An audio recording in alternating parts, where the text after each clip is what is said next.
नाजरीन, इस किस्त के शुरू में आप देखेंगे सलजो के महल में सफिरिया खतून मलिक शाह को गोद में उठाए बैठी होती हैं। इसी दौरान वहाँ एक खादमा आती है और अद्दा बजा लाने के बाद कहती है सफिरिया खतून एक अहम मामला है। ये सुनकर सफिरिया खतून मलिक शाह को खादमा के हवाले करते हुए पूछती हैं क्या मसला है। जवाबन सफिरिया खतून की हिफाजत पर मामूर खतून कहती है सफिरिया खतून चंद गैर मुस्लिम वजह या बिला वजह एतराज़ और शिकवे शिकायत करने लगे हैं। इस पर सफिरिया खतून अपना खंजर उठाते हुए कहती हैं तो चलो चलकर देखते हैं कि क्या मसला है। ये कहते और सुनते साथ ही वो दोनों वहाँ से रवाना हो जाती हैं। इधर सलजो के महल में सुलेमान वजीर अहमदुल मुल्क के साथ मौजूद होता है। अहमदुल मुल्क कहता है सरदार को तलमश साहब के खरासान के उसूल की ख्वाहिश दरअसल सुरमाई पर कब्जा बरकरार रखना है नायब हज़रत। इस पर सुलेमान कहता है आपके ख्याल में उसने सुरमाई पर कब्जा मेरी वली अहदी कबूल न करने की वजह से किया है। सुलेमान की ये कहते साथ ही अहमदुल मुल्क सुलेमान की बात को आगे बढ़ाते हुए कहता है और इस तरह आपकी साख को भी नुकसान पहुंचाने का इरादा रखता है। अब खरासान के उसूल की ख्वाहिश अल्लाह परसान साहब की शान शौकत पर ज़रब लगाने की कोशिश है। ये सुनकर सुलेमान शदीद गुस्से में खड़े होकर कहता है ऐसा नहीं हो सकता वजीर, खरासान मेरे वालिद चागरी साहब का है। जवाबन अहमदुल मुल्क कहता है मैं आपकी बात अच्छी तरह समझ रहा हूँ मगर मेरी सोच आपकी सोच जैसी नहीं है। इस पर सुलेमान वजीर की जानिब देखते हुए पूछता है तुम्हारी सोच क्या है। जवाबन वजीर कहता है सुल्तान के नायब की हैसियत से आप जिस तख्त पर बैठे हैं इसका बिला शिरकत गैर मालिक बनने का एक ही तरीका है, यानी कि बाकी शहजादों से ज्यादा ताकतवर होना। इस वजह से अल्लाह परसान साहब की कुतलमश सरदार के साथ कशमकश की वजह से कमजोर होने से सबसे ज्यादा फायदा आपको होगा। ये सुनकर सुलेमान गहरी सोच में पड़ जाता है। उधर वस्पुराकान किले में एक शख्स गैर मुस्लिमों को वरखलाते हुए कहता है वस्पुराकान तुर्कों के पास जाने से हम मुसीबतों में गिर गए हैं। सलजोकों की अंदरूनी लड़ाइयों से सबसे ज्यादा नुकसान ईसाइयों का हो रहा है। इस पर वहाँ मौजूद एक शख्स कहता है बिल्कुल दुरुस्त कहा, जनाल साहब के मुहासरा करने और गोलाबारी करने से मेरा बेटा मारा गया। जवाबन उनके सामने खड़ा शख्स कहता है अब वो कुतलमश सरदार से भी लड़ने लगा है, फिर से शिकार हम साबित होंगे। इसी दौरान उन्हें सफिरिया खतून की आवाज सुनाई देती है। सफिरिया खतून की आवाज सुनते साथ ही लोगों को वरगलाने वाला शख्स आहिस्ता आहिस्ता पीछे हटना शुरू कर देता है और आराम से लोगों के दरमियान जाकर खड़ा हो जाता है। इसके साथ ही सफिरिया खतून वहाँ आती हैं और कहती हैं यहाँ जमा होकर अपनी हिफाजत करने वालों के खिलाफ फितना बर्पा कर रहे हो क्या। जवाबन वहाँ मौजूद एक शख्स कहता है आप लोग हिफाजत नहीं कर रहे बल्कि हमें दुबा रहे हो। ये सुनकर सफिरिया खतून आगे बढ़ती है तो लोगों को वरगलाने वाला शख्स आहिस्ता आहिस्ता और पीछे हट जाता है और सफिरिया खतून को जवाब देने वाला शख्स मजीद कहता है वस्पुराकान पर कब्जा होते ही हम मुश्किलात में गिर गए। इस पर सफिरिया खतून कहती हैं हमने क्या नुकसान पहुंचाया है, आप लोगों को आपके ही दीनी भाइयों के टैक्स की भरमार से नहीं बचाया क्या। जवाबन वहाँ मौजूद एक बूढ़ा शख्स कहता है हम तुर्कों के मातहती में नहीं बल्कि आजादी से रहना चाहते हैं। इसके साथ ही तमाम लोग बुलंद आवाज से कहते हैं हम आजादी चाहते हैं, हम आजादी चाहते हैं। ये सुनकर सफिरिया खतून गुस्से से कहती हैं यहाँ आप लोग अपनी जुबान में बात करते हैं, अपनी मर्जी की इबादत करते हैं, वस्पुराकान के बाहर और अंदर आजादी के साथ आते जाते हैं, मजीद क्या आजादी चाहते हैं आप लोग, यानी कि आप लोगों को यहाँ गुलाम बनकर रहना होगा ताकि आजादी की कीमत पहचान सके। इस पर वहाँ मौजूद एक शख्स कहता है आप अल्लाह परसान साहब की बेगम है, ऐसी बातों के बाद यहाँ से जिंदा जा पाएंगी क्या। ये कहते साथ ही वो सफिरिया खतून पे हमला करने लगता है तो सफिरिया खतून एक बार में उसे मौत के घाट उतार देती हैं और गुस्से से कहती हैं इससे इबरत हासिल करो, अमनो अमान और चैन व सुकून से रहो या फिर मेरे खिलाफ उठ खड़े हो। इसके साथ ही खादमा कहती है सफिरिया खतून क्या इन्हें जेल में डाल दिया जाए। जवाबन सफिरिया खतून कहती है जरूरत नहीं है, मेरा ख्याल है कि बात अच्छी तरह समझ आ गई है इनको। ये कहते साथ ही सफिरिया खतून शदीद गुस्से में वहाँ से चली जाती हैं। सफिरिया खतून के जाने के बाद लोगों को वरगलाने वाला शख्स कहता है देख लिया ना, वस्पुराकान हासिल ना किया तो हम सब की जान खतरे में रहेगी। इधर सलजो के महल में सुलेमान तख्त पर बैठा होता है जबकि अल्लाह परसान को तलमश शताब हसन और बातुर साहब भी वहाँ मौजूद होते हैं। सुलेमान कहता है सरदार इब्राहिम यनाल की बगावत से अली सलजोक को ना भरने वाले जख्म लगे, हम हमारे दादा सलजोक के वारिस हैं और उन्हीं के बताए गए रास्ते पर चल रहे हैं। मुझे डर है कि तनहा खड़ी होने वाली सल्तनत फूट पड़ने से खत्म हो जाएगी। मैं अब किसी किस्म की फूट नहीं चाहता कुतलमश सरदार। इस पर कुतलमश कहता है सुलेमान साहब जब तकसीम किए जाने से फूट को रोका जा सकता है तो रोका जाना चाहिए। आप जानते हैं कि मैं क्या चाहता हूँ, बताइए कि आपके इस बारे में क्या राय है। जवाबन सुलेमान कहता है मैं फैसला कर चुका हूँ, अब से खरासान। ये कहते साथ ही सुलेमान खामोश हो जाता है और सब लोग बेचैन निगाहों से सुलेमान की जानिब देखने लग जाते हैं। इसके साथ ही सुलेमान कहता है अरसान याकूब के बेटे कुतलमश सरदार का है। ये सुनकर अल्लाह परसान गजबनाक निगाहों से सुलेमान को देखने लग जाते हैं और कुतलमश खुश होते हुए सुलेमान से कहता है आपकी उम्र में बरकत हो। इसके साथ ही अल्लाह परसान गुस्से से कहते हैं तुम क्या कह रहे हो सुलेमान। इसके साथ ही वो सुलेमान की जानिब बढ़ते हुए कहते हैं अजदाद की मिरास की बात करते हुए अपने वालिद चागरी साहब की जमीन इस बागी के हवाले कैसे कर सकते हो। मलिक अल्लाह परसान को सुलेमान की जानिब बढ़ते हुए देखकर वजीर उनके सामने खड़ा हो जाता है और अल्लाह परसान मजीद कहते हैं सुल्तान की बीमारी से हासिल होने वाले इस तख्त की वजह से तुम्हारी अकल खत्म हो गई है, लेकिन खरासान मेरा है और मैं किसी को नहीं दूंगा। जवाबन सुलेमान कहता है तुम्हारे सामने तुम्हारा भाई नहीं सुल्तान मौजूद है। इस पर अल्लाह परसान गरजते हुए कहते हैं तुम मेरे सुल्तान नहीं हो, फिलहाल सिर्फ नाइब हो। ये सुनकर सुलेमान कहता है मगर मैं सुल्तान जरूर बनूंगा, अगर तुम आदत डाल लो तो ज्यादा बेहतर है, दोबारा मेरी गुस्ताखी की तो सजा पाओगे। इस पर अल्लाह परसान आगे बढ़ने की कोशिश करते हुए कहते हैं मुझे धमकी दे रहे हो। मलिक अल्लाह परसान को गुस्से में देखकर वजीर उनका हाथ पकड़ते हुए कहता है अल्लाह परसान साहब होश में है। जवाबन अल्लाह परसान गरजते हुए कहते हैं मेरे सामने से हट जा वजीर। ये सुनकर वजीर सिपाहियों को बुलाकर कहता है सिपाहियों इसे बाहर फेंक दो। वजीर का हुक्म मिलते ही सिपाही अल्लाह परसान की जानिब बढ़ने लग जाते हैं। ये देखकर सुलेमान अपना हाथ उठाते हुए कहता है ठहरो, अल्लाह परसान साहब खुद तशरीफ लेकर जा रहे हैं। ये सुनकर अल्लाह परसान गुस्से से सुलेमान की जानिब देखते हैं और अताब हसन को लेकर वहाँ से चले जाते हैं। मलिक अल्लाह परसान के जाने के बाद वहाँ मौजूद बातुर साहब नफरत भरी निगाहों से सुलेमान को देखकर नाराजगी का इजहार करते हैं और वो भी अपने सिपाहियों को लेकर वहाँ से चले जाते हैं। दूसरी जानिब लियोन घोड़े पे सवार उस मुकाम पर आता है जहाँ किराए के सिपाही उसका इंतजार कर रहे होते हैं। वहाँ पहुंचकर लियोन और उसके साथी घोड़ों से कूद जाते हैं और लियोन अपनी तलवार जमीन में गाड़ने के बाद कहता है मैंने तुम्हें मंसूबे की कुछ तफसीलात नहीं बताई थी। ये कहते साथी वो खंजर के साथ हमला करके एक सिपाही को जख्मी कर डालता है। ये देखकर माथेउस कहता है लानत हो और लियोन जख्मी सिपाही से कहता है मैंने तुम्हारी टांग में खंजर घोंपा है, जरा दर्द होगा, मगर तुम्हारी कहानी शानदार बनाने के लिए मुझे तुम में से बाज को जख्मी करना होगा। ये कहते साथी लियोन अपने करीबी साथी के साथ आगे बढ़ के वहाँ मौजूद सिपाहियों को जख्मी करने लग जाता है। उधर अरबस्कान भी गोहर का हाथ पकड़े हुए तेजी से जंगल में भाग रहा होता है। बहुत देर भागने के बाद गोहर थक कर एक जगह रुक जाती है और अरबस्कान कहता है हिम्मत रखो गोहर थोड़ा सा रह गया है। इसी दौरान उन्हें रसूल तेगन की आवाज सुनाई देती है जो कि बुलंद आवाज से अरबस्कान पुकार रहा होता है। ये सुनते साथ ही वो दोनों वहाँ से दौड़ लगा देते हैं, जबकि रसूल तेगन भी बहुत से सिपाहियों को लिए हुए गोहर और अरबस्कान को तलाश कर रहा होता है और आगे बढ़ते हुए कहता है, अरबस्कान कहाँ भाग रहे हो? तुम्हारे पास पनाह लेने के लिए कोई जगह नहीं है। इसी दौरान उसके सिपाही को जमीन पर निशानात दिखाई देते हैं तो वो निशानात का जायजा लेने के बाद कहता है, जनाब वो इस तरफ गए हैं। ये सुनकर रसूल तेगन अरबस्कान पुकारते हुए उनके ताकुब में लग जाता है। दूसरी जानिब कौंतलियन कराए के सिपाहियों को जख्मी कर रहा होता है और उन्हें जख्मी करने के बाद कहता है, वो अगर तुम्हें वस्परकान में ठहरने ना दे तो अपने जख्मों की शिफायाबी तक वहाँ ठहरने पर इसरार करना। ये कहते साथ ही वो एक सिपाही को माथेउस के हवाले करते हुए कहता है, दो सीधे मुक्के तुम भी मारो माथेउस। इसी दौरान उन्हें रसूल तेगन की आवाज सुनाई देती है जो कि कह रहा होता है, मुझे थकाने की कीमत चुकाओगे अरबस्कान। ये सुनते साथ ही कौंतलियन और उसके साथियों के कान खड़े हो जाते हैं। नाज़रीन, इसके बाद आप देखेंगे सल्जूकी महल में अल परसान सुल्तान तुगरुल के पास बैठे होते हैं और कहते हैं, मेरे सुल्तान आंखें खोलिए, देखिए सुलेमान क्या कर रहा है, देखिए कैसे उस सल्तनत को तबाह कर रहा है जो आपने और वालिद चागरी साहब ने बहुत सी कुर्बानियां देकर कायम की थी। आंखें खोलिए चचा जान, आंखें खोलिए। इसी दौरान सुल्तान तुगरुल ख्वाब में देखते हैं कि वो घने जंगल में मौजूद होते हैं जहाँ हर तरफ धुआं ही धुआं फैला होता है और सुल्तान को आवाज सुनाई देती है, हम सल्तनत थे कहाँ है हमारी सल्तनत, हम रियासत थे कहाँ है हमारी रियासत, हम सल्तनत थे कहाँ है हमारी सल्तनत। ये आवाजें सुनते साथ ही सुल्तान आवाज के ताकुब में चलना शुरू कर देते हैं। बहुत देर आगे बढ़ने के बाद सुल्तान को एक जगह चीजें बिखरी हुई दिखाई देती हैं और वहाँ सुल्तान को खवातीन की आवाजें सुनाई देती हैं जो कि बुलंद आवाज से कह रही होती हैं, कोई है क्या, हमें अमान चाहिए, हमें अमान चाहिए। इसके साथ ही सुल्तान तेजी से आगे बढ़ना शुरू कर देते हैं और सुल्तान को एक बुलंद आवाज सुनाई देती है जो कि कह रही होती है, भाई एक दूसरे की तरह पैदा नहीं हुए जैसे वालिदैन एक दूसरे की तरह पैदा नहीं हुए। यकीनन दूर अंदेशी से महरूम सलातीन बरसर इक़्तिदार आए हैं और बुरे बादशाहों ने रियासत पर हुकूमत की है। इसके साथ ही सुल्तान के सामने मौजूद चांद की अलामत वाला सल्जूकी निशान जमीन पे गिर जाता है और सुल्तान को एक बुलंद आवाज सुनाई देती है, सुल्तान सुलेमान जो भी किया आपने किया। बेशुमार लोग बैग जुबान होकर कह रहे होते हैं, सुल्तान सुलेमान जो भी किया आपने किया। ये सुनकर सुल्तान तुगरुल आगे बढ़ते हैं और सल्जूकी अलामत को उठाकर खड़ा कर देते हैं, मगर वो अगले लम्हे एक मरतबा फिर जमीन पे गिर जाती है। इसके साथ ही फिजा में एक आवाज बुलंद होती है, तुर्क मिल्लत ने अपनी तारीख लिखी और तख्त पर बैठने वाले हुक्मरान को खो दिया, सरदार बनने का अकदार लड़का राया बन गया और मलका बनने के अकदार खतून कनीज बन गई। इसके साथ ही सुल्तान के सामने मौजूद अंधेरा छट जाता है और सुल्तान को सल्जूकी तख्त दिखाई देता है जिस पर सुल्तान का वो लिबास पड़ा होता है जो सुल्तान हमेशा ज़ेब तन किया करते थे। सल्जूकी तख्त को इस तरह खाली देखकर सुल्तान कहते हैं, मैंने क्या कर दिया, ये नहीं होना चाहिए था। इसके साथ ही सुल्तान को तख्त के सामने खड़ा सुलेमान दिखाई देता है जिसे देखते साथ ही सुल्तान की नजरें उस पर ठहर जाती हैं और फिजा में एक आवाज बुलंद होती है जो कि कह रही होती है, ऐ तुर्क जब तक आसमान गिर ना जाए, जमीन और पहाड़ फट ना जाए, तुम्हारी सल्तनत को कौन गिरा सकता है, उठो और होश में आओ। ये आवाजें सुनकर सुल्तान सुलेमान की जानिब देखते हुए कहते हैं, ये नहीं होना चाहिए था, ये नहीं होना चाहिए था, ये मैंने क्या किया। ये ख्वाब देखते ही सुल्तान बेहोशी के आलम में कहते हैं, नहीं होना चाहिए था, नहीं होना चाहिए था। सुल्तान को बोलते हुए देखकर अल परसान कहते हैं, चचा जान, मगर सुल्तान बगैर आंखें खोले यही कहते ही चले जाते हैं कि ये नहीं होना चाहिए था, ये नहीं होना चाहिए था। सुल्तान को इस तरह बोलते हुए देखकर अल परसान कहते हैं, आप क्या कह रहे हैं चचा जान, खुदा के लिए आंखें खोले और बताएं कि आप क्या कहने। अरबस्कान गोहर को लिए हुए जंगल में तेजी से भाग रहा होता है और आगे बढ़ते हुए कहता है, हिम्मत करो गोहर, हिम्मत करो। इसके साथ ही लियोन अपने सिपाहियों के साथ सामने से आकर उनका रास्ता रोक लेता है। लियोन को देखकर वो दोनों बहुत परेशान हो जाते हैं और लियोन कहता है, इन्हें देखो खेती वाले छोटे चूहे। इसी दौरान उन्हें रसूल तेगन की आवाज सुनाई देती है जो कि बुलंद आवाज से कह रहा होता है, मैं तुम्हारी सरकत का तुमसे हिसाब लूंगा अरबस्कान। ये सुनकर लियोन कहता है, लगता है कि नाराज बिल्ली तुम्हारा पीछा कर रही है, मुझे तुम्हारे चेहरे अजनबी नहीं लग रहे, जरूर मैंने तुम्हें कहीं देखा है। इस पर वहाँ मौजूद माथेउस कहता है, ये शहजादा अरबस्कान है और साथ वाली अल परसान की बहन है। माथेउस की बात सुनकर लियोन अरबस्कान और गोर खतून से कहता है, बिल्कुल तुम दोनों बेवकूफाना शादी में थे। नाजरीन, यहाँ लियोन सुलेमान और फ्लोरा की शादी की बात कर रहा है। इस पर अरबस्कान कहता है, हमारे रास्ते से हट जाओ, हमारा तुम्हारे साथ कोई मसला नहीं है। जवाबन लियोन कहता है, माथेउस इन दो चूहों से हमारे कत्लेआम की कहानी बेहतरीन बन जाएगी। फिर बुलंद आवाज से कहता है, चांद के चेहरे वाली पर कोई खराश नहीं चाहता, लेकिन इस कीड़े को तुम कत्ल कर सकते हो। लियोन का हुक्म मिलते ही बजंतीनी सिपाही गोहर और अरबस्कान पे हमलावर हो जाते हैं और वो दोनों एक दूसरे का हाथ छोड़कर उनका मुकाबला शुरू कर देते हैं। दोनों बहादुरी के साथ लड़ते हुए अपनी तरफ आने वाले बजंतीनी सिपाहियों को कत्ल कर डालते हैं। ये देखकर लियोन आगे बढ़ता है और अरबस्कान पे हमलावर हो जाता है और उन दोनों के दरमियान एक जबरदस्त लड़ाई शुरू हो जाती है, जबकि गोहर अपनी तरफ आने वाले बजंतीनी सिपाहियों को काट रही होती है। मगर इसी दौरान लियोन की तलवार अरबस्कान के गले पे जा रुकती है। ये देखकर गोहर बहुत परेशान हो जाती है और लियोन कहता है, तलवार फेंक दो चांद के चेहरे वाली। इस पर गोहर अरबस्कान की जानिब देखती है तो अरबस्कान उसे तलवार न फेंकने का इशारा करता है। इसके साथ ही रसूल तेगन भी अपने सिपाहियों को लिए हुए वहाँ आ जाता है। उसे देखकर लियोन कहता है, जरूर ये जिद्दी बिल्ली है। जवाबन रसूल तेगन कहता है, ये दोनों हमारा शिकार है, पीछे हट जाओ। इस पर लियोन कहता है, मुझे बिल्लियां बिल्कुल पसंद नहीं है, मुंछू वाले। माथेउस टूट पड़ो। ये सुनते साथ ही दोनों अतराफ के सिपाही एक दूसरे पर हल्ला बोल देते हैं। दोनों अतराफ के सिपाहियों को एक दूसरे के साथ लड़ते हुए देखकर अरबस्कान कहता है, गोहर भाग जाओ और खुद को बचा लो। ये सुनते साथ ही गोहर वहाँ से दौड़ पड़ती है और लियोन कहता है, पकड़ो उसे। इधर अताबे हसन सल्जूकी महल की राहदारी से आगे बढ़ रहे होते हैं। इसी दौरान उन्हें सामने से वजीर अहमद उल मुल्क आता हुआ दिखाई देता है। वजीर को देखकर अताबे हसन बगैर रुके और बगैर सलाम किए आगे बढ़ते हैं तो वजीरों ने आवाज देकर रोक लेता है। वजीर की आवाज सुनकर अताबे हसन को बहुत गुस्सा आता है और वो वजीर के पास जाकर कहते हैं, फरमाइए वजीर हजरत। इस पर वजीर अहमद उल मुल्क तंजिया अंदाज में कहता है, आपको ताबे का लकब देने वाला कौन है? शहजादे की तालीम और तरबियत करने वाले उसे सिर्फ उसूल और रवायात नहीं सिखाते बल्कि सल्तनत के आदाब भी सिखाते हैं। अच्छा, तो आपने मलिक अल परसान को सल्तनत के आदाब इस तरह से सिखाए हैं? सुल्तान के नायब के सामने उसकी गुस्ताखी और बेशर्मी वाले अफाल के जिम्मेदार आप नहीं हैं क्या? जो अपने साथ गुजरने वाले वजीर को सलाम नहीं करता वो। इससे पहले कि वजीर अपनी बात मुकम्मल करता अताबे हसन कहते हैं, आप आली सल्जूक की रवायात और उसूल को जानने वाले हैं, बहुत सारे लोगों को अदाब सिखाने वाले मोहतरम वजीर हैं। एक शहजादे को बेशरम कहना आपकी हद है क्या? मलिक अल परसान साहब, कहीं तुम्हारी ये बात सुनना ले इस बात से शर्म नहीं आ रही क्या? जवाबन वजीर अपने हाथ की उंगली जोर जोर से अताबे हसन के सीने पर रखते हुए कहता है, वाज़ेह है कि सुल्तान तुगरुल हजरत की अदम मौजूदगी में उसने मजलिस का सरबराह आपको बनाया है। यकीनन मेरी गैर मौजूदगी में आम लोग खुद को सरबराहान समझते हैं, लेकिन ये बात अच्छी तरह जानने के ये ताकतवर सल्तनत बगैर सरपरस्त के नहीं है। अभी से जानने के मैं यहाँ हूँ। ये सुनकर अताब हसन वजीर के हाथ की जानिब देखते हैं और पकड़कर उसका हाथ पीछे करते हैं और फिर कहते हैं, वजीर हजरत, हमारे सुल्तान की हालत से सबसे ज्यादा फायदा आप लोग उठा रहे हैं, ये वाज़ेह है। हमारे सुल्तान की अदम मौजूदगी में आपने सुलेमान को अपने ज़ेरे असर कर लिया है और खुद को इस रियासत का सरपरस्त और रखवाला समझने लगे हैं। हमें उम्मीद है कि सुलेमान साहब आपकी बातों से मुतासिर होकर सल्तनत को मुश्किल सूरत हाल से दोचार नहीं करेंगे। ये कहते साथ ही अताब हसन वहाँ से जाने के लिए आगे बढ़ जाते हैं और वजीर चीखते हुए कहता है, सांस लेते वक्त भी एहतियात बरतना हसन, अब से तुम मेरी नजरों में हो। ये सुनकर अताब हसन मुस्कुराते हुए वहाँ से चले जाते हैं। इसी दौरान अल्लाह परसान तेजी से सहन में दाखिल होते हैं और वहाँ मौजूद अपने साथियों से पूछते हैं, हसन साहब कहाँ हैं? इस पर अवार कहता है, वो अंदर है जनाब, अभी आने वाले हैं। इसी दौरान सरदार कुतलमश वहाँ आ जाता है और अल्लाह परसान से कहता है, मैंने आपको कहा था कि जब मैं अपनी मतलूबा चीज हासिल कर लूंगा तो आप मौत की तमन्ना करेंगे। इस पर अल्लाह परसान कहते हैं, मेरे हक और मेरे वालिद की मिरास पर लालच नहीं कर रहे क्या? मगर इंजाम के वक्त मौत की तमन्ना करने वाला मैं नहीं, आप होंगे। मलिक अल्लाह परसान की बात सुनकर कुतलमश कहता है, तो फिर आप सुल्तान के हुक्म की नाफरमानी करेंगे? हाँ। ये सुनकर अल्लाह परसान गुस्से से कहते हैं, आली सल्जूक सल्तनत के सुल्तान अंदर बिस्तर पर मौत से नबरद आज़मा है, मैं उनके सिवा किसी के अहकामात नहीं मानता। खरासान आपके लिए नहीं छोड़ूंगा। गलती से भी अगर मुरू की तरफ चले तो मुझे और मेरे सिपाहियों को अपनी जान हथेली पर सजाए अपने सामने देखेंगे। इस पर कुतलमश कहता है, तो आप मुझसे किताल करेंगे? जवाबन अल्लाह परसान कहते हैं, किताल काफिरों से किया जाता है, गद्दारों के साथ नहीं। मैं तुम्हें कुचल दूंगा। इसी दौरान बुलंदी पर खड़ा सुलेमान बोलते हुए कहता है, मलिक अल्लाह परसान साहब और कुतलमश साहब फौरन ये झगड़ा रोक दें, जानते नहीं है कि कहाँ और किस सरजमीन पर खड़े हैं। इस पर अल्लाह परसान गुस्से से कहते हैं, ये कौन सी जगह है और क्या बात करनी है, तुम्हें इसका अंदाजा नहीं है सुलेमान। ये कहते साथ ही अल्लाह परसान अपने साथियों को लेकर वहाँ से रवाना हो जाते हैं और सहन में मौजूद कुतलमश कहता है, मुझसे पहले मुरू नहीं पहुंच सकोगे अल्लाह परसान, मैं चागरी साहब के तख्त पर बैठकर तुम्हारा इस्तेकबाल करूंगा। ये कहते साथियों के सिपाही को अपने पास बुलाकर कहता है, मेरी बात अब गौर से सुनो। दूसरी जानिब आने के लिए मैं फ्लोरा ग्रिगोर के सामने खड़ी होती है और ग्रिगोर की बात सुनने के बाद गुस्से से चीखते हुए कहती है, मुझे यकीन नहीं आ रहा बाबा, मेरे भाई अलेक्जेंडर को उन्होंने ही कत्ल किया, आप मुझे सुलेमान से शादी करने का क्यों कह रहे हैं? इस पर ग्रिगोर से खामोश करवाते हुए कहता है, पुरस्कून रहो, मैं भी तुम्हारे जितना ही उनसे गुस्सा हूँ, मगर अभी हमें अपने गुस्से को अपनी बसीरत पर गालिब नहीं आने देना चाहिए। सुलेमान पहले से ज्यादा ताकतवर हो गया है। हम अगर तुर्कों को आनी की सरजमीन से दूर रखना चाहते हैं तो तुम्हें ये करना होगा बेटी, ये तुम्हें रूम की खातिर करना होगा। इसके साथ ही लियोन आगे बढ़ता है और फ्लोरा से कहता है, क्या तुम अपने भाई का इंतकाम लेना चाहती हो या नहीं? जवाबन फ्लोरा कहती है, तुम बीच में मत आओ, मेरे मामले से तुम्हारा कोई लेना देना नहीं है। ये सुनकर लियोन कहता है, मुझे यकीन है कि सुलेमान अभी भी तुमसे प्यार करता है, ऐसा हुस्न आसानी से नहीं बुलाया जा सकता। सुलेमान से शादी नहीं करोगी, बल्कि उस सुल्तान से शादी करोगी जिसको अपने एक एक लफ्ज पर चलाओगी। ये बात अच्छी तरह सोच लो। ये सुनकर फ्लोरा गौर से उसकी जानिब देखने लग जाती है। दूसरी जानिब अल्लाह परसान अपने करीबी साथियों को लिए हुए जंगल में सफर कर रहे होते हैं और अताब हसन कहते हैं, हमारा वक्त खत्म हो रहा है जनाब। इस पर अल्लाह परसान कहते हैं, मुरू पहुंचते ही हमें दोबारा तैयारियां शुरू करनी होंगी। जवाबन अताब हसन कहते हैं, बेफिक्र रहें जनाब, हम पहुंचते साथ ही तैयारियां शुरू कर देंगे। इसी दौरान तुर्क सिपाही सामने से आकर अल्लाह परसान उनके साथियों का रास्ता रोक लेते हैं। उन्हें देखकर अल्लाह परसान कहते हैं, ये तुर्कमान सरदार अलबतोग नहीं है क्या? जवाबन बातूर सब कहते हैं, बिल्कुल वही है जनाब, इसके पीछे जंगी दस्ता देखकर इसकी नीयत ठीक नहीं लग रही। इसके साथ ही सरदार अलबतोग कहता है, शहजादे अल्लाह परसान आप यहाँ से नहीं गुजर सकते, खरासान आपको कुतलमश साहब की मलकियत है, मुरू कबीले पहुंचकर तक संभालने तक उन्होंने हमें आपकी ज़ियाफत का हुक्म दिया है। ये सुनकर अल्लाह परसान अपने साथियों से कहते हैं, हमारे पास ज़ाया करने के लिए वक्त और खोने के लिए आदमी नहीं है। फिर अलबतोग से कहते हैं, हमारे रास्ते से अगर न हटे तो भाइयों का खून बहेगा। जवाबन अलबतोग कहता है, बेकार में खुद को मत थकाएं, हम आपको नहीं गुजरने देंगे। ये कहते साथी वो और उसके साथी अपनी तलवारें बेनाम कर लेते हैं और अल्लाह परसान शदीद गुस्से में घोड़े से कूदते हुए कहते हैं, तो फिर हम तुम्हें खत्म करके गुजर जाएंगे। ये कहते साथी अल्लाह परसान अपने साथियों को लेकर उन पर टूट पड़ते हैं और उन्हें बेदर्दी के साथ काटना शुरू कर देते हैं। अवार अपने भाले के साथ मैदान जंग में गजब बर्पा कर देता है और बहुत से सिपाहियों को अपने गजब का निशाना बना डालता है। मलिक अल्लाह परसान भी अपनी तलवार को चारों अतराफ में हरकत देते हुए सिपाहियों को काट रहे होते हैं, जबकि अल्लाह परसान के बाकी साथी भी रास्ता रोकने वाले सिपाहियों का कत्लेआम कर रहे होते हैं। सिपाही आर्थिक महारत के साथ अपने नेज़े का इस्तेमाल करते हुए दुश्मनों का सफाया कर रहा होता है, जबकि अताब हसन की कुल्हाड़े भी दुश्मनों के लिए खौफ की अलामत बन जाते हैं और वो बगैर किसी रहम के तुर्क सिपाहियों का कत्लेआम करते ही चले जाते हैं। दूसरी जानिब जंगल में मौजूद कुतलमश रसूल तेगन की सारी बात सुनने के बाद उसे एक जोरदार थप्पड़ मारते हुए कहता है, उन्हें कैसे गुम कर सकते हो? मैंने कहा नहीं था कि अपनी आंखें उनसे मत हटाना। इस पर रसूल तेगन कहता है, मैं उन्हें पकड़ने वाला था, मगर लियोन नामी उस शैतान ने अपनी जान हथेली पर रखकर उनका दिफा किया। ये सुनकर कुतलमश उसे दबोचते हुए कहता है, कोई भी कीमत चुकानी पड़ती उन्हें जवाब देते, उन्हें अपने कब्जे से फरार करके काफिरों के लिए छोड़ दिया। ये कहते साथी वो रसूल तेगन को पीछे धकेल देता है और मजीद कहता है, मलिक अल्लाह परसान का आपका गिरफ्तार हो चुका होगा, हमें सुरमई जाकर तुर्कमानों को तैयार करना होगा, हम वहाँ से फौरन मुरू चलेंगे। ये कहते साथी वो तेजी से अपने घोड़े की जानिब बढ़ जाता है। उधर अल्लाह परसान के साथी और तुर्कों में गजब का मार का बर्पा होता है। दोनों तरफ के लोग बेदर्दी के साथ एक दूसरे का कत्लेआम करते ही चले जाते हैं, मगर अल्लाह परसान के करीबी साथी तुर्क सिपाहियों के लिए मौत की अलामत बन जाते हैं और उनके हथियार तुर्कों को करते ही चले जाते हैं। हसन साहब भी अपने कुल्हाड़ों का बेदरेग इस्तेमाल कर रहे होते हैं। सरदार बहादुर साहब की तलवार भी दुश्मनों के लिए खौफ की अलामत बन जाती है, मगर तुर्कों की तादाद इतनी ज्यादा होती है कि अल्लाह परसान के साथी मुकाबला करने के बावजूद उनके कब्जे में आ जाते हैं। अपने साथियों को तलवारों की नोक पर देखकर अल्लाह परसान बहुत परेशान हो जाते हैं और अच्छे से कहता है, हमें माफ कर दें जनाब। इसके साथ ही अलबतोग आगे बढ़ते हुए अल्लाह परसान से कहता है, मलिक अल्लाह परसान अपनी तलवार फेंक दे, मुट्ठी भर आदमियों के साथ आप मुजामत नहीं कर सकते, अपने लोगों की सलामती के लिए तलवार फेंक दे। इस पर अल्लाह परसान तलवार नहीं फेंकते तो अलबतोग गुस्से से कहता है, मैंने कहा तलवार फेंक दें अल्लाह परसान साहब। उसके बार बार कहने के बावजूद अल्लाह परसान तलवार नहीं फेंकते तो वो हमला करके अपने साथ खड़े आर्तुक को जख्मी कर डालता है, जिसकी वजह से आर्तुक घुटनों के बल आ जाता है। ये देखकर अल्लाह परसान के साथी गुस्से की वजह से तड़पने लग जाते हैं और अलबतोग अल्लाह परसान से कहता है, मैंने कहा तलवार फेंक दे मलिक अल्लाह परसान साहब। ये कहते साथियों अपने एक सिपाही को इशारा करता है तो वो आगे बढ़कर अल्लाह परसान के हाथ से तलवार ले लेता है और अलबतोग कहता है, सरदार कुतलमश साहब के तख्त नशीन होने तक आप हमारे मेहमान होंगे, बिल्कुल जैसा मैंने वादा किया। जवाबन जवाबन अलब अरसलान कहते हैं, मैं भी वादा करता हूँ कि तुम्हारी इस हरकत से कभी चश्म पोशी नहीं करूंगा, वक्त आने पर तुम इसकी भारी कीमत चुकाओगे। ये कहते साथ ही अलब अरसलान गजबनाक निगाहों से उसे देखने लग जाते हैं। नाजरीन, इसके बाद अब देखेंगे वसपुरा कान किले में अकनैब वालदा सफिरिया खतून के साथ खड़ी होती हैं और रोते हुए कहती हैं, मैं जब अपने बेटे के दर से गुजर रही थी तो अल्तुन जान खतून भी दागे मुफारकत देगी। खुदा ताला उन पर रहम करे, मेरा अल्लाह सुल्तान तुगरुल साहब को भी शिफा दे, सुलेमान साहब भी राह रास्त पर आ जाएंगे इंशाल्लाह। इस पर सफिरिया खतून कहती हैं, यकीनन तख्त की ताकत ने सुलेमान साहब की आंखें बंद कर दी। वालदा चागरी साहब की अमानत को तलमज साहब को देना सुलेमान साहब का काम है क्या? मेरे खावंद अभी मुरू की हिफाजत के लिए वहाँ जा रहे हैं, वो अल्पगूद के जनाजे में शिरकत नहीं कर सकेंगे। जवाबन अकनैब वालदा कहती हैं, वो सलामत रहे, मुरू की हिफाजत करें। इसी दौरान गोहर ज़ारो की तरह रोते हुए बहुत से आदमियों के साथ वहाँ आती है। गोहर की हालत देखकर अकनैब वालदा बहुत परेशान हो जाती हैं और गोहर कहती है, सफिरिया खतून अकनैब वालदा मुझे माफ कर दें। ये कहकर अरबस खान के पीछे चली गई कि वो मेरा शोहर है, मैंने खता की, गलती से पीछे हट भी जाऊँ तो भी कोई अहमियत नहीं है, मैं ये बात अच्छी तरह जानती हूँ। इस पर सफिरिया खतून कहती हैं, कौन सी चीज़ गफलत से बेदार कर रही है? जवाबन गोहर कहती है, जब मुझे पता चला कि वो मुझे भाईजान अल परस्तान के खिलाफ पत्ते के तौर पर इस्तेमाल करेंगे तो उस वक्त गफलत की पट्टी मेरी आंखों से उतर गई। सफिरिया खतून, मैं बहुत परेशान हूँ, मेरी हालत देखे मैं अपनी जान खतरे में डालकर उनके हाथ से भागी हूँ। इसके साथ ही सफिरिया खतून उसके पीछे खड़े लोगों की जानिब देखती हैं और पूछती हैं, तुम्हारे पीछे कौन है? ये सुनकर गोहर गौर से अपने पीछे खड़े लोगों की जानिब देखने लगा। वसपुरा कान किले में गोहर अपने साथ आने वाले लियोन के आदमियों की जानिब देख रही होती है। इसके साथ ही उस लम्हे को याद करती है जब बजंतनी सिपाही गोहर को पकड़कर उस मुकाम पर लाए थे जहाँ लियोन ने अरबस खान के गले पे खंजर रखा हुआ था। गोहर को बजंतनी सिपाहियों की कैद में देखकर अरबस खान ने कहा था, उसे छोड़ दो। फिर लियोन ने गोहर से कहा था, हसीना तुम इनके साथ वसपुरा कान जाओगी वरना तुम्हारा प्यारा शोहर मरेगा। ये कहते साथ ही उसने खंजर के साथ अरबस खान के गले को जख्मी कर दिया था। ये ख्याल आते ही गोहर कहती है, ये सुरमाई से मेरे फरार होते वक्त मेरे सामने आए, मैंने जब इन्हें अपनी शनाख्त बताई तो इन्होंने अपनी जान खतरे में डालकर मेरा दिफा किया। अगर ये ना होते तो कतलमश सब मुझे भाईजान अल परस्तान के खिलाफ नफा बख्श पत्ते के तौर पर इस्तेमाल करते। ये सुनकर सफिरिया खतून उनसे पूछती है, इन सरजमीनों में किसे ढूंढ रहे हो? इस पर एक सिपाही कहता है, हम रूमी फौज में किराए पर काम करते हैं, हमें जब वजीफे के तौर पर आने लाया गया तो हम समझ गए कि हमें हमारे हमवतन तुर्कों से लड़वाने के लिए लाया गया है। हमने कहा अगरचा हमारा मजहब अलग है मगर नस्ल तो एक ही है, इसीलिए हम हथियार छोड़कर अपने वतन वापस लौटे। इस पर सफिरिया खतून हाँ में सर लाती है तो गोहर वहाँ मौजूद सिपाहियों से कहती है, बेफिक्र रहे, आप यहाँ महफूज है, आप लोग मेरी वजह से जख्मी हुए, जख्मों के इलाज तक यहाँ रह सकते हैं। सफिरिया खतून ऐसे ही है। गोहर की बात सुनकर सफिरिया खतून हाँ में सर लाती है तो गोहर आगे बढ़कर अकनैब वालदा से कहती है, अकनैब वालदा मैं कभी भी ऐसा नहीं चाहती थी, अल्पगूद के लिए मेरी ताजियत कबूल फरमाए। ये कहते साथ ही वो अकनैब वालदा के गले के साथ लग जाती है और अकनैब वालदा उससे प्यार करते हुए कहती है, बेटी तुमने सीधा रास्ता देख लिया, खुदा का लाख लाख शुक्र है कि तुम वापस आ गई। दूसरी जानिब अल परस्तान उनके साथी बंदे हाथों के साथ जमीन पे बैठे होते हैं और कुछ तुर्क सिपाही उनके आसपास खड़े पैरा दे रहे होते हैं। मलिक अल परस्तान उनके साथी आहिस्ता आहिस्ता अपने हाथ की रस्सियां खोलने की कोशिश में लगे होते हैं। इसी दौरान तुर्क सिपाही शद भरी निगाहों से अल परस्तान की जानिब देखता है तो अल परस्तान उसके ख्यालात भटकाने के लिए आर्तुक से कहते हैं, मेरे भाई क्या तुम ठीक हो? इस पर आर्तुक कहता है, मैं ठीक हूँ, मैं ठीक हूँ, हुजूर इन बेगैरतों की तलवारें इनकी वफादारी की तरह कमजोर हैं। इस पर वहाँ मौजूद एक सिपाही कहता है, बकवास बंद करो। ये सुनकर अवार गुस्से से दांत पीसते हुए कहता है, या अल्लाह मुझे सब्र अता फरमा। इधर सल्जूकी महल में सुलेमान तख्त पे बैठा होता है और उसके सामने खड़ा वजीर अहमद उल मुल्क कहता है, आपके ख्याल में अल परस्तान साहब आपके फैसले के बावजूद कुतलमश साहब को रोकने की कोशिश करेंगे क्या? इस पर सुलेमान कहता है, मुझे अंदेशा है कि वो इसकी जुर्रत करेगा। जवाबन वजीर कहता है, तो फिर फौरी तौर पर मुरू की तरफ जासूस भेजने चाहिए, वो हमें सूरत हाल से आगाह करें ताकि हम एहतियाती तदबीर अपना लें। आपने अपने हुजूर में की गई बदतमीजी और गुस्ताखी पर रद्द-ए-अमल नहीं दिया, लेकिन अगर इस बार उन्होंने आपके हुक्म की इताअत न की तो अल परस्तान साहब को इस बार सजा जरूर मिलनी चाहिए, बिल्कुल जैसा एक सुल्तान को करना चाहिए। इस पर सुलेमान कहता है, इसमें बिल्कुल शक न करें वजीर। इसी दौरान सलजान खतून शदीद गुस्से में वहाँ आती हैं और उन्हें देखकर सुलेमान कहता है, खुशामदीद वालदा। मगर सलजान खतून उसकी बात का कोई जवाब देने के बजाय वहाँ मौजूद लोगों से कहती है, मुझे और सुलेमान साहब को अकेला छोड़ दे। ये सुनकर सुलेमान वहाँ मौजूद लोगों को भेज देता है। सब लोगों के चले जाने के बाद सलजान खतून कहती हैं, बेटा ये तुम क्या कर रहे हो? अपने वालिद चागरी साहब की अमानत और सरजमीन को तलमश साहब को कैसे दे सकते हो? जवाबन सुलेमान कहता है, वालिदा आप हालात से वाकिफ नहीं है क्या? सरदार को तलमश साहब ने तमाम तुर्कमानों को अपने इर्द गिर्द जमा कर रखा है। उन्होंने पहले बरंगूद पुल पर और फिर सुरमई पर कब्जा किया। ये सब उन्हें काफी नहीं होगा, मुझे भाइयों का झगड़ा रुकवाना था। इस पर सलजान खतून गरजते हुए कहती हैं, क्या ऐसे रुकवाओगे? ये सब अपने वालिद की सरजमीन हत्या करके करोगे? खुद आराम से तख्त पर बैठने के लिए अपने वालिद की रूह को तकलीफ पहुंचाओगे? हाँ। ये सुनकर सुलेमान वालदा वालदा पुकारते हुए आगे बढ़ता है तो सलजान खतून कहती हैं, गोहर ने अरबस खान के लिए हमसे मुंह मोड़ा और अब तुम, अफसोस है तुम दोनों पर अफसोस है। अगर किए गए वादे से पीछे ना हटे तो जान लो कि मैं तुमसे नाराज हूँ और अपना हक कभी माफ नहीं करूंगी। ये सुनकर सुलेमान गुस्से से कहता है, अगर आपने मुझे अपना हक माफ ना किया तो फिर इतराफ करें वालदा आपको यहाँ अल परस्तान ने भेजा है। वो सुल्तान के नायब के हुक्म की मुखालफत करने से डर गया और इस बार आपके पीछे छुप गया। इस पर सलजान खतून सुलेमान को थप्पड़ मारने लगती हैं तो सुलेमान उनका हाथ पकड़ लेता है और सलजान खतून कहती हैं, अल परस्तान कब तुमसे डरा है जो अब डरेगा, लेकिन अल परस्तान का गुस्सा हल्का करो, मैं तुम्हें पीछे हटने का कह रही हूँ बेटा। जवाबन सुलेमान गुस्से से चीखते हुए कहता है, मैं पीछे नहीं हटूंगा, खरासान आपसे कुतलमश साहब का है और अब आप भी मेरे साथ इस तरह बात ना करना। आपके सामने सिर्फ आपका बेटा नहीं बल्कि सुल्तान है वालदा। ये सुनकर सलजान खतून कहती हैं, अब तुम्हारे सामने सिर्फ तुम्हारी वालदा नहीं बल्कि तुम्हारे फैसले की मुखालफत करने वाली बागी औरत होगी बेटा। ये कहते साथ ही वो गजबनाक निगाहों से सुलेमान को देखने लग जाती हैं। दूसरी जानिब तुर्क सिपाही उस खेमे के बाहर पैरा दे रहे होते हैं जिसमें अल परस्तान के साथी कैद होते हैं, जबकि कुछ सिपाही खेमे के अंदर भी पैरे पर मौजूद होते हैं। इसी दौरान अल परस्तान अपने हाथ की रस्सियां खोलने में कामयाब हो जाते हैं और अवार को इशारा करके हाथ खुलने की खबर देते हैं। मलिक अल परस्तान का हुक्म मिलते ही अवार शोर मचाते हुए कहता है, सांप सांप सांप, यहाँ सांप है, यहाँ सांप है। इस पर वहाँ मौजूद सिपाही अवार को पकड़ते हुए कहता है, चीखो मत, दिखाओ कहाँ है सांप। जवाबन अवार कहता है, मैं सांपों से बहुत डरता हूँ, वहाँ संदूक के नीचे सांप है। ये सुनकर सिपाही जैसे ही आगे बढ़ता है अवार उसे पीछे से लात मार के अल परस्तान की जानिब धकेल देता है। सिपाही के जमीन पे गिरते ही अताबे हसन उसे काबू कर लेते हैं और अल परस्तान उसका खंजर निकालकर दरवाजे की जानिब बढ़ने वाले सिपाही को मौत के घाट उतार देते हैं। इसके साथ ही अताबे हसन भी काबू किए गए सिपाही की गर्दन तोड़ डालते हैं। फिर अल परस्तान कहते کہتے ہیں शाबाश कबीले में नजर आए बगैर फौरन यहाँ से निकलते हैं। जवाबन अजीज कहता है हुजूर खेमे के सामने मौजूद सिपाहियों का क्या होगा, वो हमें देखते साथ ही पूरे कबीले को जगा देंगे। ये सुनकर अला परसान खेमे की पिछली जानिब देखते हैं तो अताब हसन कहते हैं हमारा गजब उन पे बरसेगा, वो एक लफ्ज भी मुंह से नहीं निकाल पाएंगे अजीज साहब। ये कहते और सुनते साथ ही वो सब एक दूसरे के हाथ की रस्सियां खोलने लग जाते हैं। उधर सरदार को तलमिश रसूल तैगन और सिपाहियों को लिए हुए जंगल में सफर कर रहा होता है और रसूल तैगन कहता है भाईजान अला परसान को तो कैद कर लिया मगर कबीले के लोगों का क्या होगा, वो आसानी से सर झुका देंगे क्या। इस पर कुतलमश कहता है वहाँ पहुंचकर देख लेंगे भाई, देख लेंगे कि सुल्तान के नायब की नफरमानी करने वाला अपनी जान से हाथ धोना चाहता है या नहीं। ये कहते और सुनते साथी वो सब तेजी से आगे बढ़ने लग जाते हैं। दूसरी जानिब अपने तमाम साथियों को रस्सियों की कैद से आजाद करवाने के बाद अला परसान कहते हैं जल्दी करो हमें कुतलमश साहब से पहले मुरूब पहुंचना है। ये कहते साथी अला परसान अपने साथियों की मदद से खेमे को पिछली जानिब से काटने लग जाते हैं। खेमा करते साथी अला परसान अपने साथियों को लेकर खेमे से बाहर आ जाते हैं। इसके साथ ही वो सब आगे बढ़कर खेमे के आसपास मौजूद सिपाहियों पर टूट पड़ते हैं मगर इसी दौरान सरदार अलग तो बेशुमार सिपाहियों के साथ वहाँ आ जाता है और आगे बढ़कर अला परसान से कहता है मलिक अला परसान साहब मेजबान का शुक्रिया अदा किए बगैर जाना ठीक है क्या। ये कहते साथी वो गुस्से से अला परसान की जानिब देखने लग जाता है। नाजरीन इसके बाद अब देखेंगे वसपुरा कान किले में कोतलेवन के भेजे गए सिपाही एक मुकाम पर मौजूद होते हैं और उनका सरबराह अपने सामने रखा हुआ संदूक खोल देता है जिसमें बेशुमार तलवारें मौजूद होती हैं। इसके साथ एक सिपाही कहता है कारगाह में हमारे साथियों के धमाका करते ही वसपुरा कान के दरवाजे हमारे लिए खुल जाएंगे। जब ज्यादातर सिपाही किले को छोड़कर कारगाह की जानिब बढ़ेंगे तो तुम तेजी से हरकत करोगे। लियोन के वहाँ पहुंचने पर सब अपने हथियारों के साथ तैयार रहे। समझ गए क्या मेरी बात। ये सुनकर सब लोग हाँ में सर हिलाते हैं। उधर अकनैब वालदा सफिरिया खतून और बाकी लोग अलपगूद की कब्र पे मौजूद होते हैं। अकनैब वालदा अलपगूद की कब्र पे हाथ रखकर ज़ारों के तार रोते हुए कहती हैं बेटे मेरे प्यारे अलपगूद, बेटा तुमने हमेशा अपने वालिदैन के वतन के परचम की लाज रखी और अब तुम परचम पर लगा खून और शहीदों के वतन का परचम बन गए हो बेटा। अकनैब वालदा को रोते हुए देखकर बाकी लोगों की भी आंखों से आंसू बह पड़ते हैं और अकनैब वालदा मजीद कहती हैं बेटा अपने सीने का जख्म लेकर पैगंबर सल्लल्लाहु अलैहि वसल्लम के पास जाओ, वो तुम्हारा दावा करेंगे, तुम्हारे जख्मों पर मरहम रखेंगे बेटा। इसी दौरान सफिरिया खतून वहाँ मौजूद तमाम लोगों को लेकर वहाँ से चली जाती हैं। दूसरी जानिब कुतलमश और रसूल तैगन उस पहाड़ी पर पहुंच जाते हैं जिसके नीचे अजीम मरू कबीला आबाद होता है। बुलंदी से कबीले को देखने के बाद कुतलमश कहता है शाबाश जाकर अपने तख्त नस्ब करते हैं भाई। ये कहते साथी वो रसूल तैगन और सिपाहियों को लेकर कबीले की जानिब बढ़ना शुरू कर देता है। उधर लियोन का सिपाही तुर्क लिबास पहने हुए कारगाह से आगे बढ़ रहा होता है और आगे बढ़ते हुए उस मुकाम पर आता है जहाँ बारूद के ड्रम रखे होते हैं। वहाँ पहुंचते साथी वो बारूद में आग लगा देता है जबकि उस पर कान किले के सहन से आगे बढ़ते हुए सफिरिया खतून गोहर से कहती हैं क्या तुम ठीक हो गोहर। इस पर गोहर कहती है खुदा का शुक्र है मैं ठीक हूँ सफिरिया खतून, आपके सर पर चोट लगाने के लिए आप मुझे माफ करें, यकीन जाने मेरा मकसद आपको इस सूरत हाल में डालना नहीं था। जवाबन सफिरिया खतून कहती हैं मैं जानती हूँ गोहर खतून इत्मीनान रखें। इसके साथ ही लियोन के आदमी भी वहाँ आ जाते हैं और एक दूसरे को हमले के लिए इशारा करने लग जाते हैं। इसके साथ ही कारगाह एक जोरदार धमाके से गूंज उठती है। धमाके की शिद्दत की वजह से किले में मौजूद हर शख्स हिल के रह जाता है और कारगाह धुएं में डूब कर रह जाती है। ये देखकर दीवार पर मौजूद सिपाही पीछे मुड़ते हुए कहता है कारगाह में क़यामत बर्पा हो गई है। ये सुनकर सफिरिया खतून परेशान होते हुए कहती हैं ये सब क्या हो रहा है। इस पर गोहर कहती है किसी को नुकसान नहीं पहुंचा होगा इंशाल्लाह। इसके साथ ही वहाँ मौजूद सिपाहियों की दौड़े लग जाती हैं और सफिरिया खतून एक सिपाही को बुलाकर कहती हैं फौरन किले के तमाम सिपाहियों को कारगाह पहुंचने का कहो, जल्दी करो शाबाश जल्दी करो। सफिरिया खतून का हुक्म मिलते ही सिपाही वहाँ से दौड़ पड़ते हैं। इसके साथ ही अकनैब वालदा वहाँ आती हैं और परेशान होते हुए कहती हैं ये सब क्या हो रहा है, या अल्लाह हमारी हिफाजत फरमा। ये कहते साथियों कारगाह से उठने वाले धुएं की जानिब देखने लग जाती हैं। दूर बुलंदी पर खड़ा लियोन ये सारा मंजर गौर से देख रहा होता है और मुस्कुराते हुए कहता है आग बुझाने से कबल उन्हें खत्म करते हैं। ये कहते साथियों अपने साथियों को लेकर आगे बढ़ना शुरू कर वसपुरा कान किले और कारगाह में धमाके के बाद अफरा तफरी फैली होती है और लियोन के सिपाही भी पूरी तरह हरकत में होते हैं। सफिरिया खतून के हुक्म पर सलजूकी सिपाही भी तेजी से कारगाह की जानिब जा रहे होते हैं। इसके साथ ही लियोन के तमाम सिपाही एहतियात के साथ आगे बढ़ते हुए कमरे में जा दाखिल होते हैं। सहन में मौजूद अकनैब वालदा कहती हैं या अल्लाह हमारी मदद फरमा, या अल्लाह हमारी मदद फरमा। जबकि गद्दारी करने वाली गोहर भी इंतहाई परेशानी के आलम में यह सारा मंजर गौर से देख रही होती है। इधर लियोन के सिपाही एक कमरे में मौजूद होते हैं और संदूक खोलकर सब के सब तलवारें उठा लेते हैं। फिर उनका सरबराह कहता है तलवारें छुपाओ और मेरे पीछे चलो, कोई भी मेरे इशारे के बगैर हरकत ना करे। दूसरी जानिब कुतलमश रसूल तैगन और सिपाहियों के साथ जंगल में सफर कर रहा होता है और आगे बढ़ते हुए कहता है हमारे वालिद अरसलान आपको जब दुश्मन की कैद में मौत से लड़ रहे थे तो मिकाइल के बेटों की जब्त की सबसे कीमती जमीन खरासान थी। इसके साथ ही वो हाथ का इशारा करके सिपाहियों को रोक देता है और मुरू कबीले की जानिब देखते हुए कहता है खरासान का दिल मुरू है। मेरे भाई देख रहे हो ना, वो जमीनें जिन पर हमारा हक है एक एक करके हमारे कब्जे में आ रही हैं। फतेह इब्राहिम यनाल जैसे ना मुवाफिक वक्त पर बगावत करने वालों की नहीं बल्कि सब्र के साथ इंतजार करने वाले और सही मौका तलाश करने वाले की होती है। इस पर रसूल तैगन कहता है लगता है कि कबीले के लोग सुलेमान साहब के हुक्म की तामील करेंगे। मुजामत का कोई इशारा नजर नहीं आ रहा। जवाबन को तलमश कहता है ये इसलिए है क्योंकि इन्हें पूरी ताकत के साथ मुजामत पर मजबूर करने वाला अरब अरसलान यहाँ नहीं है। बिलाशुबा वो इताअत करेंगे और हमारा फैसला कबूल करेंगे। ये कहते और सुनते साथी वो सिपाहियों को लेकर आगे बढ़ने लग जाते हैं। इधर सलजूकी महल में सुलेमान तख्त पर बैठा होता है जबकि ग्रिगोर और फ्लोरा भी उसके सामने मौजूद होते हैं। सुलेमान कहता है मुझे अलेक्जेंडर के लिए अफसोस है। इस पर ग्रिगोर कहता है हम भी अभी तक बहुत उदास हैं और मैं जानता हूँ कि जो कुछ हुआ उस पर गुस्से की वजह से मैंने एक पल में सब कुछ बिगाड़ दिया, लेकिन मेरी बेटी फिर भी आपसे प्यार करती है। मैं उम्मीद करता हूँ कि हम या आप दोबारा कभी अलेक्जेंडर जैसा बड़ा नुकसान नहीं उठाएंगे। अगर आप अभी फ्लोरा से शादी करना चाहते हैं तो मैं सुल्तान तुगरुल की सेहतमंदी की हालत में तय की गई मफाहमत को कायम करने का इरादा रखता हूँ। ये सुनकर सुलेमान फ्लोरा के पास आता है और पूछता है फ्लोरा क्या तुम ठीक हो। इस पर फ्लोरा को जवाब देने के बजाय अपनी नजरें सुलेमान के बजाय जमीन की जानिब कर लेती है। ये देखकर ग्रिगोर बहुत परेशान हो जाता है और सुलेमान कहता है मेरी तरफ क्यों नहीं देख रही। जवाबन फ्लोरा अपनी नजरें उठाते हुए कहती है मैं ठीक हूँ सुलेमान साहब, मगर मुझे अपने भाई की मौत का बहुत दुख है। फ्लोरा की बात सुनकर ग्रिगोर एकदम से बोलते हुए कहता है अगर आपका मिलाप दोनों रास्तों के मफाद और मुस्तकबिल के लिए मजबूत रिश्ता बन जाए तो इस शादी से बहुत से लोग नई जिंदगी पाएंगे। इस अमन और शादी के बदले में आपकी नेक नियति की अलामत के तौर पर मैं सिर्फ एक ही चीज चाहता हूँ, जिसको बचाने के लिए मेरा बेटा मर गया वो सरमाई मुझे दे दे। ये सुनकर सुलेमान गौर से ग्रिगोर की जानिब देखने लग जाता है है। दूसरी जानिब कुतलमश रसूल तैगुन और सिपाहियों के साथ मुरू कबीले की जानिब बढ़ रहा होता है। सरदार कुतलमश को देखते साथ ही दाखिली दरवाजे पर मौजूद सिपाही जोर जोर से ढोल बजाने लग जाते हैं। ये मंजर देखकर कुतलमश खुश होते हुए कहता है, रसूल तैगुन देखा पूरा कबीला हमारा इंतजार कर रहा है। सरदार कुतलमश और सिपाहियों के करीब आते ही वहाँ मौजूद सिपाही सीने पे हाथ रखते हुए उन्हें खुशामदीद कहता है। जवाबन कुतलमश आगे बढ़ते हुए कहता है, सलामत रहो बहादुर। ये कहते साथ ही वो रसूल तैगुन और सिपाहियों को लिए हुए कबीले के अंदरूनी हिस्से में दाखिल हो जाता है और वहाँ मौजूद लोग उन्हें खुशामदीद कहते हैं। ये देखकर कुतलमश कहता है, हमें एहतराम देने वालों को बदले में हम भी एहतराम देंगे। ये कहते साथ ही वो अंदरूनी बाड़ के करीब आकर घोड़े से कूद जाता है और उसके सिपाही घोड़ों को वहाँ से ले जाते हैं। इसके साथ ही एक जानिब से आने वाला आर्तुक बुलंद आवाज से कहता है, अब करो। आर्तुक की आवाज सुनते साथ ही अलपरसान के सिपाही रस्सियां खींच लेते हैं, जिसकी वजह से कबीले का दाखिली रास्ता बंद हो जाता है और कुतलमश के सिपाही बाहर ही रह जाते हैं। इसके साथ ही दोनों अतराफ के सिपाही आमने सामने आ जाते हैं। ये मंजर देखकर कुतलमश चीखते हुए कहता है, गाफिलो क्या कर रहे हो। इस पर अलपरसान सलजान खातून और बाकी लोगों के साथ एक जानिब से आगे बढ़ते हुए बुलंद आवाज से कहते हैं, कुतलमश साहब। मलिक अलपरसान को देखकर कुतलमश शदीद गुस्से में उन्हें आवाज देता है। इसके साथ ही अलपरसान बेशुमार सिपाहियों को लिए हुए कुतलमश के सामने आग खड़े होते हैं और कहते हैं, हमारी राह में खड़ी की गई दीवार आपके ख्याल में हमें रोकने के लिए काफी होगी क्या। ये कहते साथ ही अलपरसान उस लम्हे को याद करते हैं जब उन्होंने कुतलमश के भेजे के सरदार को तलवार की नोक पर रख लिया था और उसने खौफ से कांपते हुए कहा था, रुके हुजूर में जान की अमान मांगता हूँ, मत करें। ये ख्याल आते ही अलपरसान कहते हैं, जो आपका नहीं है आपने उसकी तरफ देखने और हाथ बढ़ाने की कोशिश की। इस आंख को निकाल फेंकने और इस हाथ को काटने के लिए तैयार बहादुर यहाँ मौजूद है। ये कहते और सुनते साथ ही अलपरसान और कुतलमश शदीद गुस्से में एक दूसरे की जानिब देखने लग जाते हैं। इधर सलजुकी महल में सुलेमान तख्त पर बैठा होता है और अपने सामने खड़े वजीर से कहता है, जैसा कि गवर्नर ने कहा, हाजी सुल्तान चचा ने बीमार होने से कबल मशरिक की तरफ पेशकदमी के दौरान मगरिब से महफूज रहने के लिए सुलह को मुनासिब समझा था। इस पर वजीर अहमद मुल्क कहता है, लेकिन सुरमई आने के करीब होने की वजह से हमारे लिए बहुत अहम है। आखिरकार एक दिन ये सुलह खत्म हो जाएगी। हम अगर सुरमई के बदले कोई और जगह देने की पेशकश करें तो क्या होगा। जवाबन सुलेमान कहता है, वो सुरमई को किसी भी दूसरे सबब के अलावा अलेक्जेंडर की वजह से मांग रहे हैं। अलेक्जेंडर वहीं उस जगह की हिफाजत के लिए लड़ते हुए मरा। ये सुनकर वजीर कहता है, तो कुतलमश साहब इस मामले में क्या कहेंगे। इस पर सुलेमान कहता है, वो कुछ नहीं कहेंगे, हमने उन्हें खरासान दिया है, उसके आगे सुरमई की क्या कीमत है। उधर गवर्नर फ्लोरा से कहता है, फ्लोरा माजी की तरह उसकी तरफ पागल आशिक के अंदाज में क्यों नहीं देख रही, सब कुछ बिगाड़ दोगी क्या। इस पर फ्लोरा गुस्से से ग्रिगोर के हाथ पीछे करते हुए कहती है, मैं नहीं देख सकती, हर बार उसे देखने पर मुझे अपना भाई याद आता है। जवाबन गवर्नर कहता है, आने दो, तुम्हारे भाई को इन्होंने ही मारा है। जब भी बोलो कि क्या करना है तो अलेक्जेंडर के बेजान जिस्म को याद करो। अगर हम सुरमई हासिल नहीं करेंगे तो बहुत जल्द जो आनी के साथ होने वाला है वो कभी मत भूलना प्यारी बेटी। ग्रिगोर की बात सुनकर फ्लोरा गहरी सोच में पड़ जाती है। नाज़रीन, इसके बाद अब देखेंगे वस्पुराकान किले में हर तरफ अफरा तफरी का समा होता है और एक सिपाही सफिरिया खातून के पास आकर कहता है, सफिरिया खातून करारगाह में लगी आग बढ़ती ही जा रही है, लगता है कि वहाँ के कुओं का पानी आग बुझाने के लिए काफी नहीं होगा। ये सुनकर सफिरिया खातून कहती है, फौरन किले में मौजूद हर फर्द को मदद के लिए करारगाह जाने का कहो। सफिरिया खातून का हुक्म मिलते ही सिपाही वहाँ से दौड़ पड़ते हैं। इसी दौरान कौंतलियोन अपने करीबी साथियों के साथ चारा छुपाए हुए वहाँ आ जाता है और एक जानिब खड़े होकर सारे मंजर का गौर से मायना करने लग जाता है। लियोन को देखते साथ ही घोर खौफ की वजह से कांपने लग जाती है और लियोन के सिपाहियों की क़यादत करने वाला सिपाही लियोन को देखते साथ उस मुकाम पर आता है जहाँ बाकी सिपाही खड़े होते हैं। वहाँ पहुंचकर वो सिपाहियों से कहता है, वक्त आ गया है, जाओ। ये सुनते साथ ही लियोन के सिपाही हरकत में आ जाते हैं। इसी दौरान सफिरिया खातून सहन में खड़े लियोन को देख जाती हैं और गुस्सा करते हुए कहती हैं, तुम वहाँ ऐसे क्यों खड़े हो, जाओ मदद करो। इसके साथ ही लियोन के सिपाही वहाँ आ जाते हैं और लियोन अपना चेहरा अयां करते हुए कहता है, मैं तुम्हारे लिए खड़ा हूँ रोशन आंखों वाली सफिरिया खातून। ये कहते साथियों अपनी तलवार बेनयाम कर लेता है। ये मंजर देखकर सफिरिया खातून बहुत परेशान हो जाती हैं, जबकि सफिरिया खातून की हिफाजत पर मामूर यासीन और उनके सिपाही हरकत में आ जाते हैं और उस पुराकान का सहन तलवारों की तड़तड़ाहट से गूंज उठता है। सफिरिया खातून की तलवार लियोन के सिपाहियों पर गजब बर्पा कर देती है और वो अपने सामने आने वाले लियोन के सिपाहियों को बेदर्दी से काटते ही चली जाती हैं, जबकि अकने वालदा भी बहादुरी के साथ लड़ते हुए लियोन के सिपाहियों का सफाया कर रही होती हैं। मौका मिलते साथ ही गोहर किले के अंदरूनी हिस्से की जानिब दौड़ पड़ती है, जबकि बदबख्त लियोन बेदर्दी के साथ अलपरसान के सिपाहियों का कत्लेआम कर रहा होता है। जो भी सिपाही लियोन पर हमला करता है लियोन आनन फानन उसे मौत के घाट उतार देता है। सहन में मौजूद यासीन बेदर्दी के साथ दुश्मनों का कत्लेआम कर रहा होता है और उन्हें काटता हुआ एक जानिब बढ़ता ही चला जाता है। इसी दौरान लियोन सलजूकी सिपाहियों को मौत के घाट उतारते हुए बुलंद आवाज से कहता है, दरवाजा बंद करो। लियोन का हुक्म मिलते ही उसके सिपाही किले का दरवाजा बंद कर देते हैं। ये देखकर लियोन मुस्कुराने लग जाता है, जबकि सहन में मौजूद अकने वालदा बहादुरी के साथ लड़ते हुए दुश्मनों को काट रही होती हैं और बेशुमार काफिरों को अपनी तलवार का निशाना बना डालती हैं। यासीन भी जुर्रत और बहादुरी के साथ लड़ते हुए अपनी तलवार के जोहर दिखा रहा होता है और हारी हुई जंग जीतने के लिए सर धड़ की बाजी लगा देता है। दूसरी जानिब मुरू कबीले के दाखिली दरवाजे पर मौजूद कुतलमश के सिपाही शोर करते हुए कहते हैं, रास्ता खोलो, रास्ता खोलो। जबकि अलपरसान के सिपाही तीरों के साथ उनका निशाना लिए हुए उनके सामने खड़े होते हैं। मलिक अलपरसान कुतलमश से कहते हैं, हमें धोखेबाजी से कैद करने के बाद मेरे वालिद चागरी साहब के तख्त पर इतनी आसानी से बैठने का सोच रहे थे। इस पर कुतलमश कहता है, हम अगर उस तुर्कमान कबीले में तुम्हारी मेजबानी करते तो वो इसलिए होता कि तुम गलतियां ना करो और अहकामात की नफरमानी ना करो। मेरे सिपाहियों के सामने मौजूद ये पहाड़े और तुम्हारे पीछे खड़े सिपाही तुम्हारे ख्याल में मुझे यहाँ बंद करके बाहर मौजूद मेरे हामियों को रोक सकेंगे। ये सुनकर अलपरसान इशारा करते हैं तो अच्छी सीटी वाला एक तीर फिजा में छोड़ देता है जो उड़ता हुआ कबीले के बाहर जंगल में जा गिरता है। सीटी वाले तीर को देखते साथ ही वहाँ मौजूद अलपरसान के सिपाही बाहर आ जाते हैं और मुरू के बाहर मौजूद कुतलमश के सिपाहियों को तीरों के निशाने पर रख लेते हैं। ये मंजर देखकर कुतलमश कहता है, लगता है कि तुम सुल्तान के नायब की नफरमानी करके हमारे जेर हुक्म दिया गया खरासान देने पर राजी नहीं होगी। जवाबन अलपरसान कहते हैं, हमने कहा है अपनी जानें दे देंगे लेकिन खरासान हवाले नहीं करेंगे। कुतलमश साहब अपने अतराफ में देखें, अगर आप डटे रहे तो गुस्से में अपने तेज दांतों से आपको चुबा डालने वाले भेड़िए खड़े हैं। बेहतर है कि आप मुड़े और अपने रास्ते पर जाएं, मुझे भाइयों का खून बहाने पर मजबूर ना करें। ये सुनकर कुतलमश सलजान खातून की जानिब देखते हुए कहता है, और आप सुल्तान के नायब अपने की बेटे की नफरमानी करेंगी लेकिन सौतेले बेटे के पीछे पहाड़ बनकर खड़ी होंगी, क्या ऐसा ही है सलजान खातून? जवाबन सलजान खातून कहती हैं, मैं सही रास्ते पर चलने वाले के पीछे पहाड़ बनकर खड़ी हूँ। अपने वालिद की मिरास की देखभाल करने वाला सौतेला नहीं बल्कि की बेटा होता है। इधर उस पुराकान की करारगाह में हर तरफ आग लगी होती है और सलजूकी सिपाही किले की हालत से बेखबर आग बुझाने की कोशिश में लगे होते हैं। इसी दौरान एक सिपाही को माथेउस और बजंतीनी सिपाही आते हुए दिखाई देते हैं तो वो बुलंद आवाज से कहता है, बजंतीनियों ने किले पर हमला किया है, काफिरों ने हमला किया है। ये सुनकर सिपाही जैसे ही कारगाह का दरवाजा बंद करने लगते हैं, माथेउस अपने सिपाहियों को लेकर कारगाह में दाखिल हो जाता है और दोनों अतराफ के सिपाही एक दूसरे पर हमलावर हो जाते हैं। माथेउस अपने सामने आने वाले अलपरसान के सिपाहियों को काटता ही चला जाता है। सल्जूकी सिपाही डटकर बजंतीनियों का मुकाबला करने की कोशिश कर रहे होते हैं, मगर बजंतीनी सिपाही इतने ज्यादा होते हैं कि वो सल्जूकों को काटते ही चले जाते हैं। दूसरी जानिब मुरूक कबीले में कुतलमश अपने हाथ में मौजूद फरमान लोगों को दिखाते हुए कहता है, देख रहे हो कि मेरे हाथ में क्या है? ये सुल्तान की गैर मौजूदगी में सुल्तान के नायब अली सल्जूक की हुक्मरानी में जिनका फरमान मुतबर समझा जाता है, शहजादे सुलेमान साहब का मोहरबंद फरमान है। ये कहते साथ ही वो फरमान को खोल देता है और सल्जूकी सिपाहियों की जानिब मोड़ते हुए कहता है, जानते हैं कि यहाँ क्या लिखा है? खरासान की तमाम जमीनें अरसान याकूब के बेटे कुतलमश की हैं। ये इसमें लिखा है, मेरे मुखातिब अब नफरमानी करने वाले अलपरसान साहब और उनकी पैरवी करने वाले गाफिल नहीं है। मेरे मुखातिब आप हैं, मुरूक कबीले के बहादुर हैं। अब कौन रियासत के साथ अपनी फरमाबरदारी जाहिर करेगा और कौन नफरमानी करके अपनी सब वाजे करेगा? हम मालूम करेंगे कि किसको जिंदा छोड़ना है और किसको मारना है। सरदार कुतलमश को इस तरह चीखते हुए देखकर अलपरसान कहते हैं, लगता है कि अभी तक तुम्हें नहीं मालूम कि कहाँ खड़े हो और किसके पंजे तले हो। इसी दौरान एक सिपाही अलपरसान के पीछे से हटकर कुतलमश के पीछे जाग खड़ा होता है। ये देखकर अलपरसान गुस्से से कहते हैं, बेशरम के अपने वतन पर हमला करने वाले कबीले की तरफ हाथ बढ़ाने वालों की पैरवी करोगे? इस पर वो सिपाही कहता है, मेरे वतन पर हमला करने वाले काफिर नहीं है जनाब, हम सुल्तान के नायब का फरमान जिसकी तरफ इशारा करेगा उसकी पैरवी करेंगे। इसके साथ एक और आवाज बुलंद होती है, वो सच कह रहा है, उसके पास मोहरबंद फरमान है। इस लड़ाई का तल्लुक तख्त की जंग से है। इसके साथ ही बेशुमार आवाजें बुलंद होती हैं, हम आपके साथ हैं, हम आपके साथ हैं। वो सच कह रहा है, उसके पास फरमान है। इसके साथ ही बहुत से सिपाही अलपरसान के पीछे से हटकर कुतलमश की जानिब बढ़ने लग जाते हैं और उनके साथियों ने रोकते हुए कहते हैं, भाइयों ऐसा मत करो, ऐसा मत करो, धोखा मत दो। मलिक अलपरसान साहब को क्या मुंह दिखाओगी? मलिक अलपरसान साहब को धोखा न दो, ये ठीक नहीं है भाइयों। इसके साथ ही बेशुमार सिपाही अलपरसान के पीछे से हटकर कुतलमश के पीछे जाग खड़े होते हैं। ये मंजर देखकर अलपरसान सलजान खातून से कहते हैं, वालिदा आप खेमे में जाएं। ये सुनकर सलजान खातून वहां से चली जाती हैं और अलपरसान गौर से कुतलमश और उसके पीछे खड़े सिपाहियों को देख सल्जूकी महल में सुलेमान तख्त पर बैठा अपने हाथ में मौजूद दस्तावेजात को देख रहा होता है, जबकि गरंग रिगर फ्लोरा और वजीर अहमद मुल्क भी वहाँ मौजूद होते हैं। इसके साथ ही सुलेमान दस्तावेजात पर मोहर लगा देता है और वजीर सुलेमान के हाथ से दस्तावेजात लेकर गुर्रर के हवाले कर देता है, जिसे देखते साथ ही गुर्रर की आंखें खुशी से चमक उठती हैं और सुलेमान फ्लोरा की जानिब देखते हुए कहता है, तो फिर जल्द शादी की दावत रखी जाए। इस पर गुर्रर कहता है, मेरी बेटी फ्लोरा भी इसकी मुंतजिर है। ये सुनकर सुलेमान फ्लोरा की जानिब देखता है तो गुर्रर कहता है, मैंने ठीक कहा ना फ्लोरा? जवाबन फ्लोरा मुस्कुराते हुए कहती है, मुझे यकीन है सुलेमान साहब इसमें कोई शक नहीं करेंगे। एक मौका पर इनसे अलग न होने के लिए मैंने खुदकुशी की कोशिश की थी। इस पर सुलेमान कहता है, अब से तुम्हारी जान सिर्फ तुम्हारे पास नहीं बल्कि मेरे पास भी अमानत है। इसी दौरान वहाँ हाजिब हारून आते हैं और दाब जलाने के बाद कहते हैं, जनाब एक अहम मसला है। ये कहते साथ ही वो सुलेमान के पास जाते हैं और आहिस्ते से कहते हैं, मलिक अलपरसान साहब मुरू में बगावत की तैयारी कर रहे हैं। लगता है कि कबीला कुतलमश साहब के हवाले न करने के लिए वो मुजाहमत करेंगे। ये सुनकर सुलेमान बहुत परेशान हो जाता है। दूसरी जानिब मुरू कबीले में कुतलमश और अलपरसान अपने सामने खड़े होते हैं और कुतलमश कहता है, अपनी जिद छोड़ दें अलपरसान साहब, ये आपके लिए और आपके पीछे खड़े गाफिलों की जिंदगी के लिए आखिरी तंबीह है। बगावत खत्म करें, इताअत करें और मेरे रास्ते से हट जाएं ताकि जिस जमीन का आप अपने असलाफ की मीरास समझते हैं वहाँ बहादुर का खून ना बहे। इसके साथ ही बहादुर साहब आगे बढ़कर अलपरसान के पास आते हैं और आहिस्तगी से कहते हैं, सब बदलने वालों की वजह से हम कम हो गए हैं जनाब, अब क्या करेंगे? जवाबन अलपरसान कहते हैं, कितनी बार कम लोगों ने ज्यादा को शिकस्त दी है बहादुर साहब, बस इतना काफी है कि उन्होंने इख्तियार किया गया रास्ता अल्लाह को राजी करने के लिए इख्तियार किया हो। मलिक अलपरसान की बात सुनकर कुतलमश अपनी तलवार बेनाम करते हुए कहता है, अब गुनाह मुझ पर नहीं है, हम मुरू के साथ सुल्तान के नायब का हुक्म न मानने वाले इस बागी शहजादे का सर भी लेकर जाएंगे। इस पर अलपरसान कहते हैं, मुझसे तुम सिर्फ अपने जिस्म में मेरी तलवार के जख्म लेकर जाओगे। ये कहते और सुनते साथी अलपरसान उनके साथी भी अपने हथियार बेनाम कर लेते हैं। इसी दौरान सलजान खातून भी कबीले की खवातीन के साथ तलवारें थामे हुए वहाँ आ जाती हैं। ये देखकर कुतलमश कहता है, क्या आपको भी अपनी जान प्यारी नहीं है? यहाँ से चली जाए, मैं नहीं चाहता कि मरहूम चागरी साहब की अमानत उनकी अहलिया को कोई नुकसान पहुंचे। अपने खेमे में वापस जाए सलजान खातून। जवाबन सलजान खातून कहती हैं, तुम्हें चागरी साहब की यादों को कुचलते हुए काफी वक्त हो गया है। ये सुनकर कुतलमश अपने सिपाहियों को लेकर मलिक अलपरसान के साथियों पर हमलावर हो जाता है और मुरू कबीला तलवारों की तड़तड़ाहट से गूंज उठता है। दाखिली दरवाजे पर मौजूद अलपरसान के तीरंदाज बाहर मौजूद कुतलमश के सिपाहियों पर तीर बरसाते ही चले जाते हैं, जबकि कबीले के बाहर मौजूद दोनों अतराफ के सिपाही भी एक दूसरे पे हमलावर हो जाते हैं। दोनों अतराफ के मुसलमान सिपाही एक दूसरे को बेदर्दी से काटते ही चले जाते हैं। उधर उस प्रकान किले के सहन में भी मुसलमानों और बजंतियों के दरमियान गजब का मार्का बर्पा होता है। सफिरिया खातून बेदर्दी के साथ लियोन के सिपाहियों को काटते ही चली जाती हैं। इसी दौरान एक नया वालदा सफिरिया खातून के पास आती हैं और कहती हैं, सफिरिया गोहर यहाँ नहीं है। इस पर सफिरिया खातून परेशान होते हुए कहती हैं, या अल्लाह हिफाजत फरमा, ये लड़की कहाँ है? ये कहते और सुनते साथ ही वो दोनों आगे बढ़कर दुश्मनों पे हमलावर हो जाती हैं। वहाँ मौजूद लियोन भी बेदर्दी के साथ अलपरसान के सिपाहियों को काट रहा होता है और उन्हें मौत के घाट उतारते हुए कहता है, आओ साहब मजीद आओ। ये कहते साथ ही वो अपनी तरफ आने वाले सिपाही को एक ही बार में मौत के घाट उतार देता है, जबकि अंदर कमरे में मौजूद घोर खौफ और परेशानी के आलम में इधर उधर टहल रही होती है और कहती है, मैंने क्या किया, मैंने क्या किया, ये मैंने क्या कर दिया। ये कहते साथ ही गोहर अपने कानों पे हाथ रखकर जोर जोर से रोने लग जाती है। दूसरी जानिब मुरू कबीले में भी अलपरसान और कुतलमश के लश्करों के दरमियान गजब का मार्का बर्पा होता है। मलिक अलपरसान उनके साथी कुतलमश के सिपाहियों को तेजी से काटते ही चले जाते हैं। अलपरसान की तलवार जिस जानिब भी हरकत करती है दुश्मनों का सफाया करती ही चली जाती है, जबकि कुतलमश भी तेजी के साथ अलपरसान के सिपाहियों को काट रहा होता है। मलिक अलपरसान के साथियों ने भी मैदान जंग में गजब बर्पा किया होता है। अवार अपने बहाले के साथ दुश्मनों को रोनता ही चला जाता है, जबकि अथीस की तलवार भी मैदान जंग में पूरे आबोताब के साथ चमक रही होती है और अपने सामने आने वाले दुश्मनों को हरी भरी सब्जी की तरह काटते ही चली जाती है। आर्तुक भी महारत के साथ अपने नेज़ू का इस्तेमाल करके अपने सामने आने वाले दुश्मनों को मौत के घाट उतार रहा होता है, जबकि ताबे हसन के कुल्हाड़े दुश्मनों के लिए खौफ की अलामत बन जाते हैं और वो अपने कुल्हाड़ों का बेदरेग इस्तेमाल करते हुए दुश्मनों की तादाद को कम करते ही चले जाते हैं। सरदार कुतलमश के सिपाही बढ़ चढ़ के अलपरसान पे हमले कर रहे होते हैं, मगर अलपरसान उनके हर वार को नाकाम बनाकर उन्हें मौत के घाट उतार रहे होते हैं। मैदान जंग में میں موجود سلجان خاتون بھی بڑھ چڑھ کر دشمنوں پہ حملے کر رہی ہوتی ہیں اور اپنے سامنے آنے والے دشمنوں کو کاٹتے ہی چلی جاتی ہیں۔ ملک علیہ السلام کے ساتھی تعداد میں کم ہونے کے باوجود مہارت کے ساتھ لڑتے ہوئے دشمنوں کا صفایا کر رہے ہوتے ہیں اور ان کی تعداد کو تیزی سے کم کرتے ہی چلے جاتے ہیں، مگر کوتلمش اور رسول تیغن بھی ہار ماننے کے بجائے علیہ السلام کے سپاہیوں کا قتل عام کر رہے ہوتے ہیں۔ اسی دوران علیہ السلام کوتلمش کے سپاہیوں کو موت کی گھاٹ اتارنے کے بعد بلند آواز سے کہتے ہیں، ان لوگوں کو دیکھو جو تمہاری لالچ کی وجہ سے مر گئے، یہ گناہ دنیا و آخرت میں تمہارا پیچھا نہیں چھوڑے گا۔ یہ کہتے ساتھی علیہ السلام اپنی طرف آنے والے سپاہیوں پر ٹوٹ پڑتے ہیں اور کوتلمش چیختے ہوئے کہتا ہے، بغاوت کی سزا ہمیشہ واضح ہوتی ہے علیہ السلام، میں نے تمہیں اور تمہارے ساتھیوں کو بارہا خبردار کیا۔ یہ کہتے ساتھی کوتلمش علیہ السلام کے سپاہیوں پر ٹوٹ پڑتا ہے۔ اس کے ساتھ ہی رسول تیغن کوتلمش کے پاس آتا ہے اور کہتا ہے، اگرچہ ہم زیادہ ہیں تو بھی وہ اچھے شمشیر زن ہیں، وہ بہت مہارت کے ساتھ لڑ رہے ہیں، اگر اسی طرح چلتا رہا تو ہم ہار جائیں گے۔ یہ سن کر کوتلمش علیہ السلام کے سپاہیوں پر حملہ آور ہوتے ہوئے کہتا ہے، انہیں مار ڈالو شیرو، انہیں مار ڈالو۔ جواباً علیہ السلام بھی گرجتے ہوئے کہتے ہیں، شیرو تمہیں معلوم ہی ہے کہ اس جنگ کا فاتح کون ہوگا، اپنے پنجوں سے ان پر جبٹ پڑو۔ یہ کہتے ساتھی علیہ السلام کوتلمش کے سپاہیوں پر حملہ آور ہو جاتے ہیں۔ ادھر اس پراکان کے صحن میں لیون علیہ السلام کے سپاہیوں کو کاٹتے ہوئے بلند آواز سے کہتا ہے، جہاں بھی چاہو بھاگ جاؤ، میں تمہیں اپنے ہاتھوں سے ماروں گا۔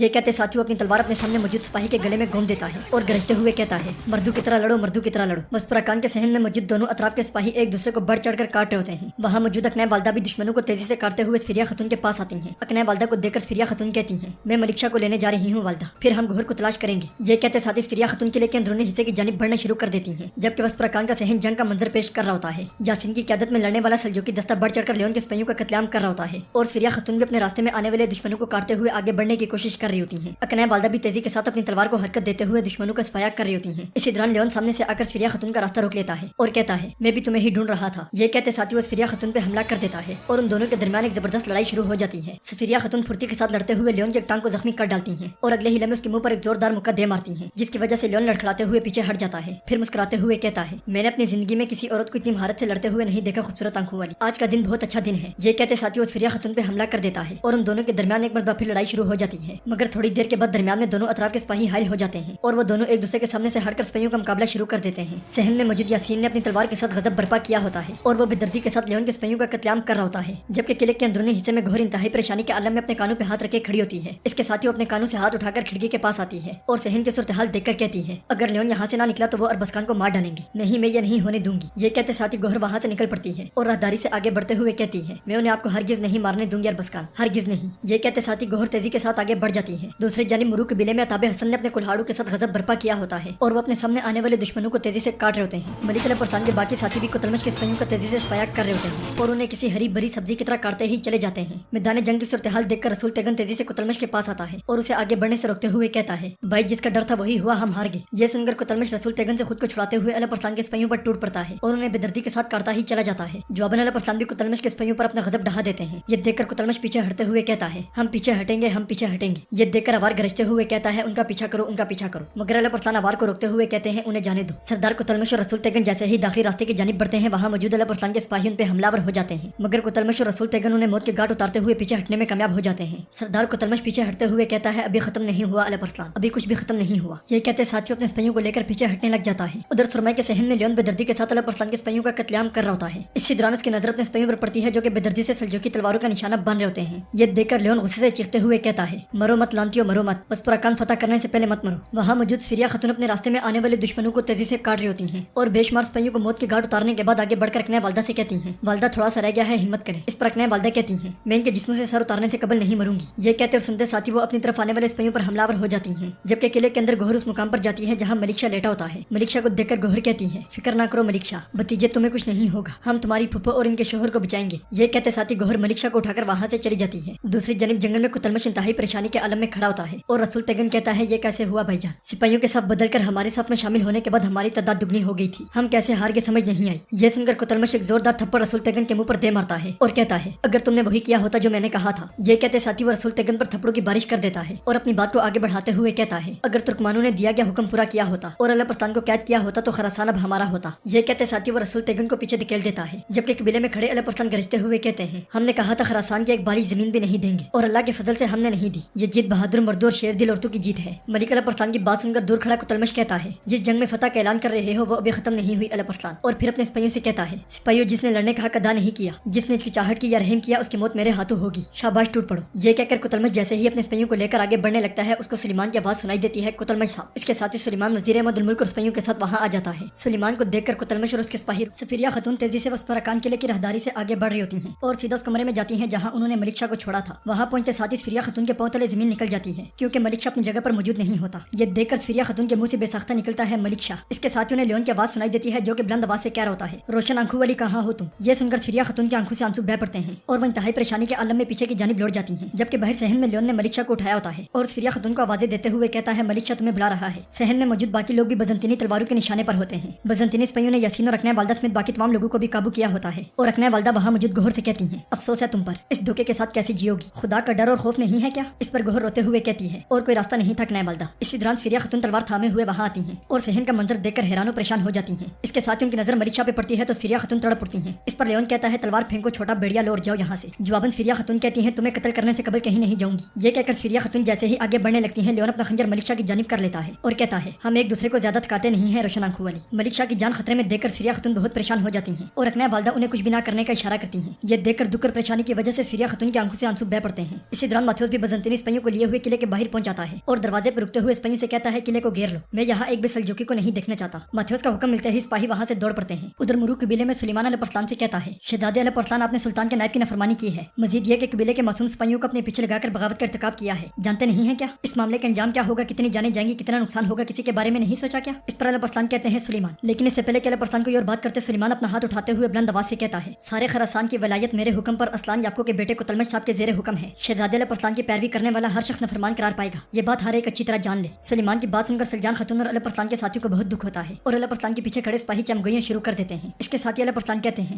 دیکھ رہے ہو کیا لوگوں کے نزدیک تمہارے والد کی میراث کی تم سے زیادہ اہمیت ہے۔ جواباً وزیر احمد الملک کہتا ہے ملک علیہ السلام صاحب آپ بھی اچھی طرح جانتے ہیں کہ ریاست کے آداب ہیں، جو تخت پر ہو اس کے احکامات کی اطاعت کی جاتی ہے۔ اگر اب آپ ہم سے جدا ہو کر اپنی الگ صفے بنائیں گے تو مجھے ڈر ہے کہ اس میدان میں بہت سے لوگ مر جائیں گے۔ پھر سلیمان گرجتے ہوئے کہتا ہے یہ اور اس کی پیروی کرنے والے ایک ہیں، جس کے خلاف تم نے نافرمانی کی اور ہتھیار اٹھایا ہے وہ شہزادہ سلیمان نہیں بلکہ سلطان تغرل ہیں۔ یہ سب سننے کے باوجود جب علیہ السلام کے پیچھے کھڑے سپاہی ہتھیار نہیں ڈالتے تو وزیر غصے سے کہتا ہے آپ لوگ سلطان کے نائب سلیمان صاحب کو نہیں سن رہے کیا؟ جس صف میں شامل ہوگی جس کی حمایت کرو گے وہ واضح نہیں ہے کیا؟ یہ سنتے ساتھ ہی علیہ السلام کے پیچھے کھڑے سپاہی اپنے ہتھیار ڈال کر دوسری جانب جانے شروع کر دیتے ہیں۔ یہ دیکھ کر سلجان خاتون چیختے ہوئے کہتی ہیں کیا یہ ہے تمہاری شجاعت، یہ ہے تمہارا بھروسہ؟ اس کے ساتھ ہی علیہ السلام کے قریبی لوگوں کے علاوہ باقی تمام لوگ دوسری جانب جا کر کھڑے ہو جاتے ہیں اور ایک سردار علیہ السلام سے کہتا ہے ملک علیہ السلام صاحب خراسان چاغری صاحب کی میراث ہے، آپ نے ٹھیک کہا، لیکن سلیمان صاحب بھی آپ کی طرح چاغری صاحب کے بیٹے ہیں، جبکہ اب یہ ولی عہد ہیں اور ان کا حکم یہی ہے تو ہمیں اطاعت کرنی چاہیے ورنہ ہمارے بچوں کی زندگیاں خطرے میں ہوں گی۔ یہ سن کر علیہ السلام بہت پریشان ہو جاتے ہیں۔ دوسری جانب سفیرہ خاتون ملک شاہ کو اٹھائے ہوئے اپنے قریبی لوگوں کو لے کر وسپراکان سے نکلنے کے لیے آگے بڑھ رہی ہوتی ہیں۔ وسپراکان کو اس طرح چھوڑتے ہوئے سفیرہ خاتون بہت دکھی اور غمگین ہوتی ہیں اور ان کی آنکھوں سے آنسو بہ رہے ہوتے ہیں۔ وہاں موجود لیون کہتا ہے روشن آنکھوں والی الوداع الوداع، باغی بیڑیوں کو میرا سلام دینا۔ اس کے ساتھ ہی ماتھیوس بزنطینی سپاہیوں کو لیے ہوئے وہاں آتا ہے اور کہتا ہے جناب آپ کے حکم کے مطابق ہم نے باہر کے تمام سپاہیوں کو مار ڈالا اور قرارگاہ بھی اب ہمارے ہاتھ میں ہے۔ سفیرہ خاتون اکنہ والدہ کے ساتھ آگے بڑھتے ہوئے وسپراکان قلعے کے دروازے سے باہر آ جاتی ہیں اور غمگین نگاہوں کے ساتھ وسپراکان کی جانب دیکھنے لگ جاتی ہیں۔ اس پر اکنہ والدہ سفیرہ خاتون کو حوصلہ دیتے ہوئے کہتی ہیں شاباش بیٹی چلو۔ یہ سن کر سفیرہ خاتون زاروں کی طرح روتے ہوئے آگے بڑھتی ہیں اور کہتی ہیں میں امانت کی حفاظت نہیں کر سکی علیہ السلام۔ یہ کہتے ساتھ سفیرہ خاتون وہاں سے آگے بڑھ جاتی ہیں اور لیون اپنے ساتھیوں کے ساتھ ہتھیار بے نام کر کے خوشی کے عالم میں زور زور سے چیخنے لگ جاتا ہے۔ ناظرین یوں سخت محنت اور بے شمار قربانیوں سے حاصل ہونے والا وسپراکان اپنوں کی غداری کی وجہ سے سلجوقوں کے ہاتھ سے نکل جاتا ہے۔ ناظرین اس کے بعد اب دیکھیں گے گورا گریگور سلیمان کے ساتھ معاہدے کے بعد اپنے سپاہیوں کو لیے ہوئے سرمائی بازار کے صحن میں داخل ہوتا ہے جہاں کوتلمش کے سپاہی پہلے سے موجود ہوتے ہیں۔ بازار میں داخل ہوتے ہی گریگور اس لمحے کو یاد کرتا ہے جب الیگزینڈر کی لاش دیکھ کر وہ تڑپنے لگ گیا تھا۔ یہ خیال آتے ہی گریگور کہتا ہے ہم جیت گئے الیگزینڈر، ہم جیت گئے بیٹا۔ ادھر مرو قبیلے میں علیہ السلام سلیمان کے سامنے آ کھڑے ہوتے ہیں اور کہتے ہیں تمہارا یہ ظلم تم پر ضرور پلٹے گا، اب سے تم میرے بھائی نہیں ہو۔ یہ کہتے ساتھی علیہ السلام اپنے بچے کھچے چند ساتھیوں کو لے کر وہاں سے نکل پڑتے ہیں جبکہ باتور صاحب آگے بڑھتے ہوئے سلیمان کے پاس آتے ہیں اور نفرت سے اسے دیکھنے کے بعد وہ بھی علیہ السلام کے پیچھے چلے جاتے ہیں۔ سلجان خاتون جیسے ہی علیہ السلام کے پیچھے جانے لگتی ہیں سلیمان انہیں پکڑ کر روکتے ہوئے کہتا ہے والدہ آپ کہاں جا رہی ہیں؟ جواباً سلجان خاتون کہتی ہیں حق کے راستے پر، میں اگرچہ اسے دودھ نہیں پلا سکی لیکن اپنے والد جیسا بننے والے اور ان کی میراث کی حفاظت کرنے والے کے راستے پر چلوں گی۔ یہ کہتے ساتھی سلجان خاتون غصے سے اپنی بازو چھڑواتی ہیں اور علیہ السلام کے پیچھے چل پڑتی ہیں اور علیہ السلام بھی اپنے ساتھیوں کو لیے ہوئے آگے بڑھتے ہی چلے جاتے ہیں۔ مرو کے خارجی دروازے سے نکلنے کے بعد علیہ السلام وہاں پڑی ہوئی لاشوں کو دیکھتے ہیں مگر بغیر رکے آگے بڑھتے ہی چلے جاتے ہیں۔ ملک علیہ السلام کے ساتھ عطاب حسن باتور صاحب اور ان کے 3 ساتھیوں کے علاوہ کوئی نہیں ہوتا۔ اس طرح علیہ السلام ایک جانب وسپراکان سے اور دوسری جانب مرو سے بھی ہاتھ دھو بیٹھتے ہیں۔ ناظرین اس کے بعد آپ کو 3 ماہ بعد کا منظر دکھایا جائے گا جہاں سلیمان انتہائی پریشانی کے عالم میں وزیر اور سپاہیوں کے ساتھ جنگل میں آگے بڑھ رہا ہوتا ہے۔ اس کے ساتھ ہی فضا میں ایک آواز بلند ہوتی ہے سورج چاند اور ستارے ہمیشہ اپنے مخصوص مدار میں گھومتے رہتے ہیں، ہر ایک اپنے راستے سے واقف ہے، ان میں سے نہ کوئی جلدی کرتا ہے اور نہ ہی تاخیر کرتا ہے۔ بعض ستارے سیڑھیاں بنتے ہیں اور بعض رہنمائی کرتے ہیں اور کچھ روشنی کرتے ہیں، اگر انسان راستہ بھٹک جائے تو ان کے ذریعے درست راہ پاتا ہے۔ سلیمان آگے بڑھتے ہوئے انتہائی پریشانی کے عالم میں کہتا ہے کہاں ہو علیہ السلام؟ بہت دیر کی تلاش کے بعد وہ سب تھک ہار کر رک جاتے ہیں اور وزیر احمد الملک کہتا ہے ہم خام خام آثار تلاش کر رہے ہیں، اس کا کوئی فائدہ نہیں ہوگا، ہمارا اعلان ہر کوئی سن چکا ہے، اگر کسی نے کچھ دیکھا تو ہمیں ضرور اطلاع کرے گا۔ جواباً سلیمان کہتا ہے میں اسے تلاش کر کے رہوں گا، وہ جہاں بھی ہوگا تلاش کر کے رہوں گا۔ یہ کہتے ساتھ ہی سلیمان ایک مرتبہ پھر آگے بڑھنا شروع کر دیتا ہے۔ اس کے ساتھ ہی فضا میں وہی آواز گونجتی ہے، بعض ستارے بلندی پر ہوتے ہیں اور بعض نیچے کی طرف ہوتے ہیں، بعض جلملانے والے اور بعض تاریک ہوتے ہیں، یا عزیز یا اللہ۔ ناظرین اس کے ساتھ ہی آپ کو جنگل کا ایک منظر دکھایا جائے گا جہاں علیہ السلام बे शुमार दरवेशों के दरमियान मौजूद होते हैं और वो सब बावाज़ बुलंद अल्लाह ताला का जिक्र कर रहे होते हैं। फिजा में गूंजने वाली आवाज कहती है ज़ुहल सियारे का चक्कर सबसे बड़ा होता है। फिर मुश्तरी आता है, नफ्स के सामने झुकने वाली अकल नफ्स के हाथों मारी जाती है। जब मुश्तरी और ज़ुहल मिलते हैं तो इंसान का नसीब तारीक हो जाता है। मरीख सियारा गुस्से में रहता है, जहाँ नजर पड़ती है जला कर राख कर देता है। अतारत के पास जो भी जाता है उसका नसीब चमक उठता है। सितारों से आगे सितारों के जहाँ और भी हैं, ना उनसे कोई नुकसान होता है और ना ही कोई फायदा। वो दूसरे आसमानों पर चमकने वाले होते हैं। जो कोई उन सितारों के जरिए फाल निकालता है काफिर उसे पत्थर मार करके आग लगा देते हैं। इसके साथ ही अपने खेमे में बैठा हुआ कुतलमश आसमान की जानिब देखते हुए कहता है सूरज दुनिया को रोशन करता है, अपने करीब वालों को रोशन करता है और सामने आने वालों में अपना अक्स दिखाता है। जब अधूरा चांद सूरज के सामने आता है तो मुकम्मल हो जाता है और चांद के मुकम्मल होते ही बहुत कुछ सामने आता है रसूल तगन। दिन के वक्त सूरज की रोशनी में तारों के गायब होने की तरह हमें भी अल्लाह की रजा के लिए फना होने वाला बनना होगा, क्योंकि जो कुछ भी हो जाए मुकद्दस जंग के वक्त आसमान तरीक पड़ जाता है। नाजरीन, ये सब बातें कहने वाला कुतलमशी होता है। दूसरी जानिब अल्लाह परस्तान उनके साथी दरवेशों के साथ जंगल में अल्लाह ताला के मुकद्दस नामों का जिक्र कर रहे होते हैं। जिक्र करते हुए अल्लाह परस्तान आंखें बंद करते हैं तो वो ख्वाब में देखते हैं कि वो एक जानिब भागते ही चले जाते हैं। बहुत देर भागने के बाद अल्लाह परस्तान एक पहाड़ी के किनारे पर पहुंचते हैं जहाँ उन्हें एक भेड़िया दिखाई देता है। भेड़िया को देखते साथ ही अल्लाह परस्तान खतरनाक और पुरखतर रास्ते से भेड़िया की जानिब बढ़ना शुरू कर देते हैं। मलिक अल्लाह परस्तान को देखते साथ ही भेड़िया वहाँ से चला जाता है। ये देखकर अल्लाह परस्तान उसका ताकुब शुरू कर देते हैं। आगे आगे भेड़िया और पीछे पीछे अल्लाह परस्तान भाग रहे होते हैं। भेड़िया का ताकुब करते करते अल्लाह परस्तान एक मुकाम पर पहुंचते हैं जहाँ एक दरवाजा लगा होता है। दरवाजे को देखकर अल्लाह परस्तान जैसे ही अपना हाथ दरवाजे की जानिब बढ़ाते हैं दरवेश अपना जिक्र खत्म कर देते हैं और अल्लाह परस्तान के मुंह से बेसख्ता निकलता है ला इलाहा इल्लल्लाह मुहम्मदुर रसूलुल्लाह। ये पढ़ते साथ ही अल्लाह परस्तान अपनी आंखें खोल देते हैं। इधर सुलेमान वजीर और सिपाहियों को लिए हुए सल्जूकी महल के सहन में दाखिल होता है जहाँ फ्लोरा खड़ी सुलेमान का इंतजार कर रही होती है। सुलेमान जैसे ही घोड़े से कूद कर आगे बढ़ता है फ्लोरा पूछती है सुलेमान क्या हो? मलिक अल्लाह परस्तान का सुराग लगा पाई क्या? इस पर सुलेमान कहता है गलत खबर मिली थी। जवाबन फ्लोरा कहती है कहीं महीने हो गए हैं उन्हें गायब हुए, अब उसका पीछा छोड़ दे। ये सुनकर सुलेमान गुस्से से कहता है तलाश करके रहूंगा। ये कहते साथ ही सुलेमान वहाँ से आगे बढ़ जाता है। इसी दौरान अपने कमरे में बेहोशी के आलम में मौजूद सुल्तान वही ख्वाब देखते हैं जो उन्होंने कुछ अर्सा कबल देखा था। सुल्तान ख्वाब में देखते हैं कि उनके तख्त के सामने सुलेमान खड़ा होता है। सुलेमान को तख्त के सामने देखकर सुल्तान कहते हैं इसे नहीं मिलना चाहिए था, ये मैंने क्या कर दिया, इसे नहीं मिलना चाहिए था। इसके साथ ही सुल्तान को होश आ जाता है और वो अपनी आंखें खोल देते हैं। सुल्तान को होश में देखकर तबीब खुश होते हुए कहता है मेरे सुल्तान शुक्र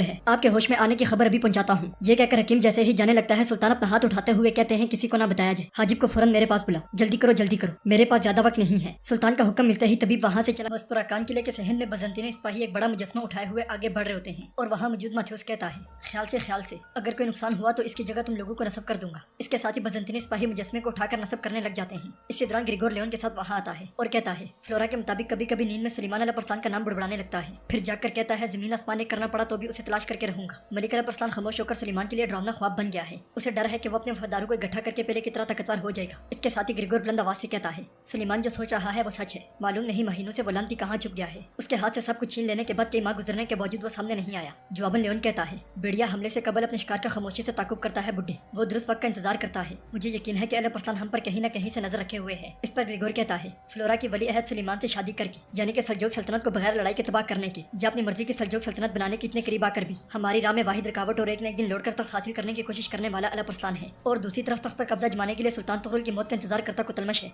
फिलहाल उन दोनों को जिंदा रखने वाली वाहिद चीज तुगरुल का अब तक सांस लेना है और अगर तुगरुल मर गया तो यकीनन हम ताकतवर हो जाएंगे। मगर गुस्से में पागल होने वाले अल्लाह परस्तान या तुर्कमानों को अपने साथ मिलाकर तख्त की लालच रखने वाले कुतलमश को मौका फराहम करके नहीं, यानी कि तुगरुल की मौत से कबल और अल्लाह परस्तान के तनहा होते हुए उसे मिटा देना शर्त है। सुल्तान तुगरुल की मौत तक अल्लाह परस्तान जिंदा रहा तो वो कुतलमश मिलकर कुछ भी करेंगे। ये सुनकर लियोन कहता है मैं बागी भेड़िए की खिचार में दाखिल होऊंगा बुड्ढे, तुम्हें और तुम्हारे दमाद भेड़िए को किसी किस्म की फिक्र करने की जरूरत नहीं है। इस पर ग्रिगोर कहता है उम्मीद है हम देखेंगे। इधर सल्जूकी महल में हाजिब सुल्तान के पास खड़ा होता है और सारी बातें बताने के बाद कहता है ये सब सुलेमान साहब के वक्त में हुआ है सुल्तान, हम सब आपकी आंखें खोलने और अपने पैरों पर खड़े होने के मुंतजिर हैं, इसी के लिए हम दुआ कर रहे हैं। इस पर सुल्तान कहते हैं मेरी आंखें खुल चुकी हैं हाजिब, ख्वाब में मुझे इन सब वाकयात का इशारा मिल गया था। जवाबन हाजिब कहता है मैं आपके होश में आने की खबर देता हूँ सुल्तान। ये कहकर हाजिब जैसे ही जाने लगता है सुल्तान तकलीफ से कराते हुए कहते हैं वक्त कम है हाजिब, सुलेमान और अहमद उल मुल्क की नजरों में आए बगैर कलम और कागज तैयार करो और मेरी मोहर ले आओ। ये कहते साथ ही सुल्तान तकलीफ से कराने लग जाते हैं। दूसरी जानिब अल्लाह परस्तान अपने करीबी साथियों के साथ जंगल में सफर कर रहे होते हैं और अवार कहता है हुजूर जिक्र का असर अब तक बाकी है। इस पर अल्लाह परस्तान कहते हैं हाँ बिल्कुल, दरवेश मदीना मुनव्वरा से वापसी पर हमारे पास से होते हुए जाएंगे इंशाल्लाह। इसी दौरान यासीन घोड़े पर सवार वहाँ आता है। यासीन को देखकर अल्लाह परस्तान पूछते हैं क्या हुआ यासीन? जवाबन यासीन कहता है हमारे पीछे सिर्फ सुलेमान साहब और उनके सिपाही ही नहीं लगे हुए। ये सुनकर अल्लाह परस्तान गहरी सोच में पड़ जाते हैं। इधर सल्जूकी महल में हाजिब सुल्तान के पास बैठा हुआ उनका पैगाम लिख रहा होता है और सुल्तान नसीहत लिखवाते हुए कहते हैं खुदा का हुक्म आने और मेरे इस दुनिया से कूच करने के बाद आली सल्जूक सल्तनत को संभालने की जिम्मेदारी चाकरी बेग के साहबजादे मोहम्मद अल्लाह परस्तान की होगी। मैं मिकाइल का बेटा अबू तालिब तुगरुल, मेरा हुक्म और वसीयत यह है कि मेरे बाद तमाम सरदारान और शहजादे गैर मशहूर तौर पर शहजादे अल्लाह परस्तान की बैत करें। इसके साथ ही सुल्तान तकलीफ से कराते हुए पूछते हैं क्या लिख लिया? इस पर हाजिब हारून कहते हैं हो गया मेरे सुल्तान, लिख लिया। ये कहकर हाजिब जैसे ही कलम रखने लगते हैं वहाँ मौजूद दुआत गिर जाती है जिसकी वजह से स्याही हर तरफ फैल जाती है। मगर हाजिब स्याही पर तवज्जो देने के बजाय वसीयत सुल्तान के सामने पेश कर देते हैं जिस पर सुल्तान हामते कामते हुए मोहर लगा देते हैं। फिर हाजिब से कहते हैं हाजिब तुम्हें मेरी ये वसीयत है कि जान की बाजी लगाकर भी ये फरमान अल्लाह परस्तान तक पहुंचाना पड़े तो पहुंचाओ। इस पर हाजिब कहता है मेरे सुल्तान जो आपका हुक्म। इसके साथ ही सुल्तान जोर जोर से खांसने लग जाते हैं जबकि दरबार में सुलेमान तख्त पर बैठा होता है और अपने सामने खड़े वजीर अहमद उल मुल्क خود سے کہتا ہے جیسے زمین پھٹی ہے اور وہ اس میں سما گیا ہے۔ یہ خاموشی خیر کی علامت ہرگز نہیں ہے حاجی، ہمیں بالکل پتہ نہیں ہے کہ اعلیٰ پرستان کیا کرنے کا سوچ رہا ہے۔ اس پر حاجب کہتا ہے ملک اعلیٰ پرستان صاحب مٹھی بھر لوگوں کے ساتھ جیسا چاہے منصوبہ بنا لے،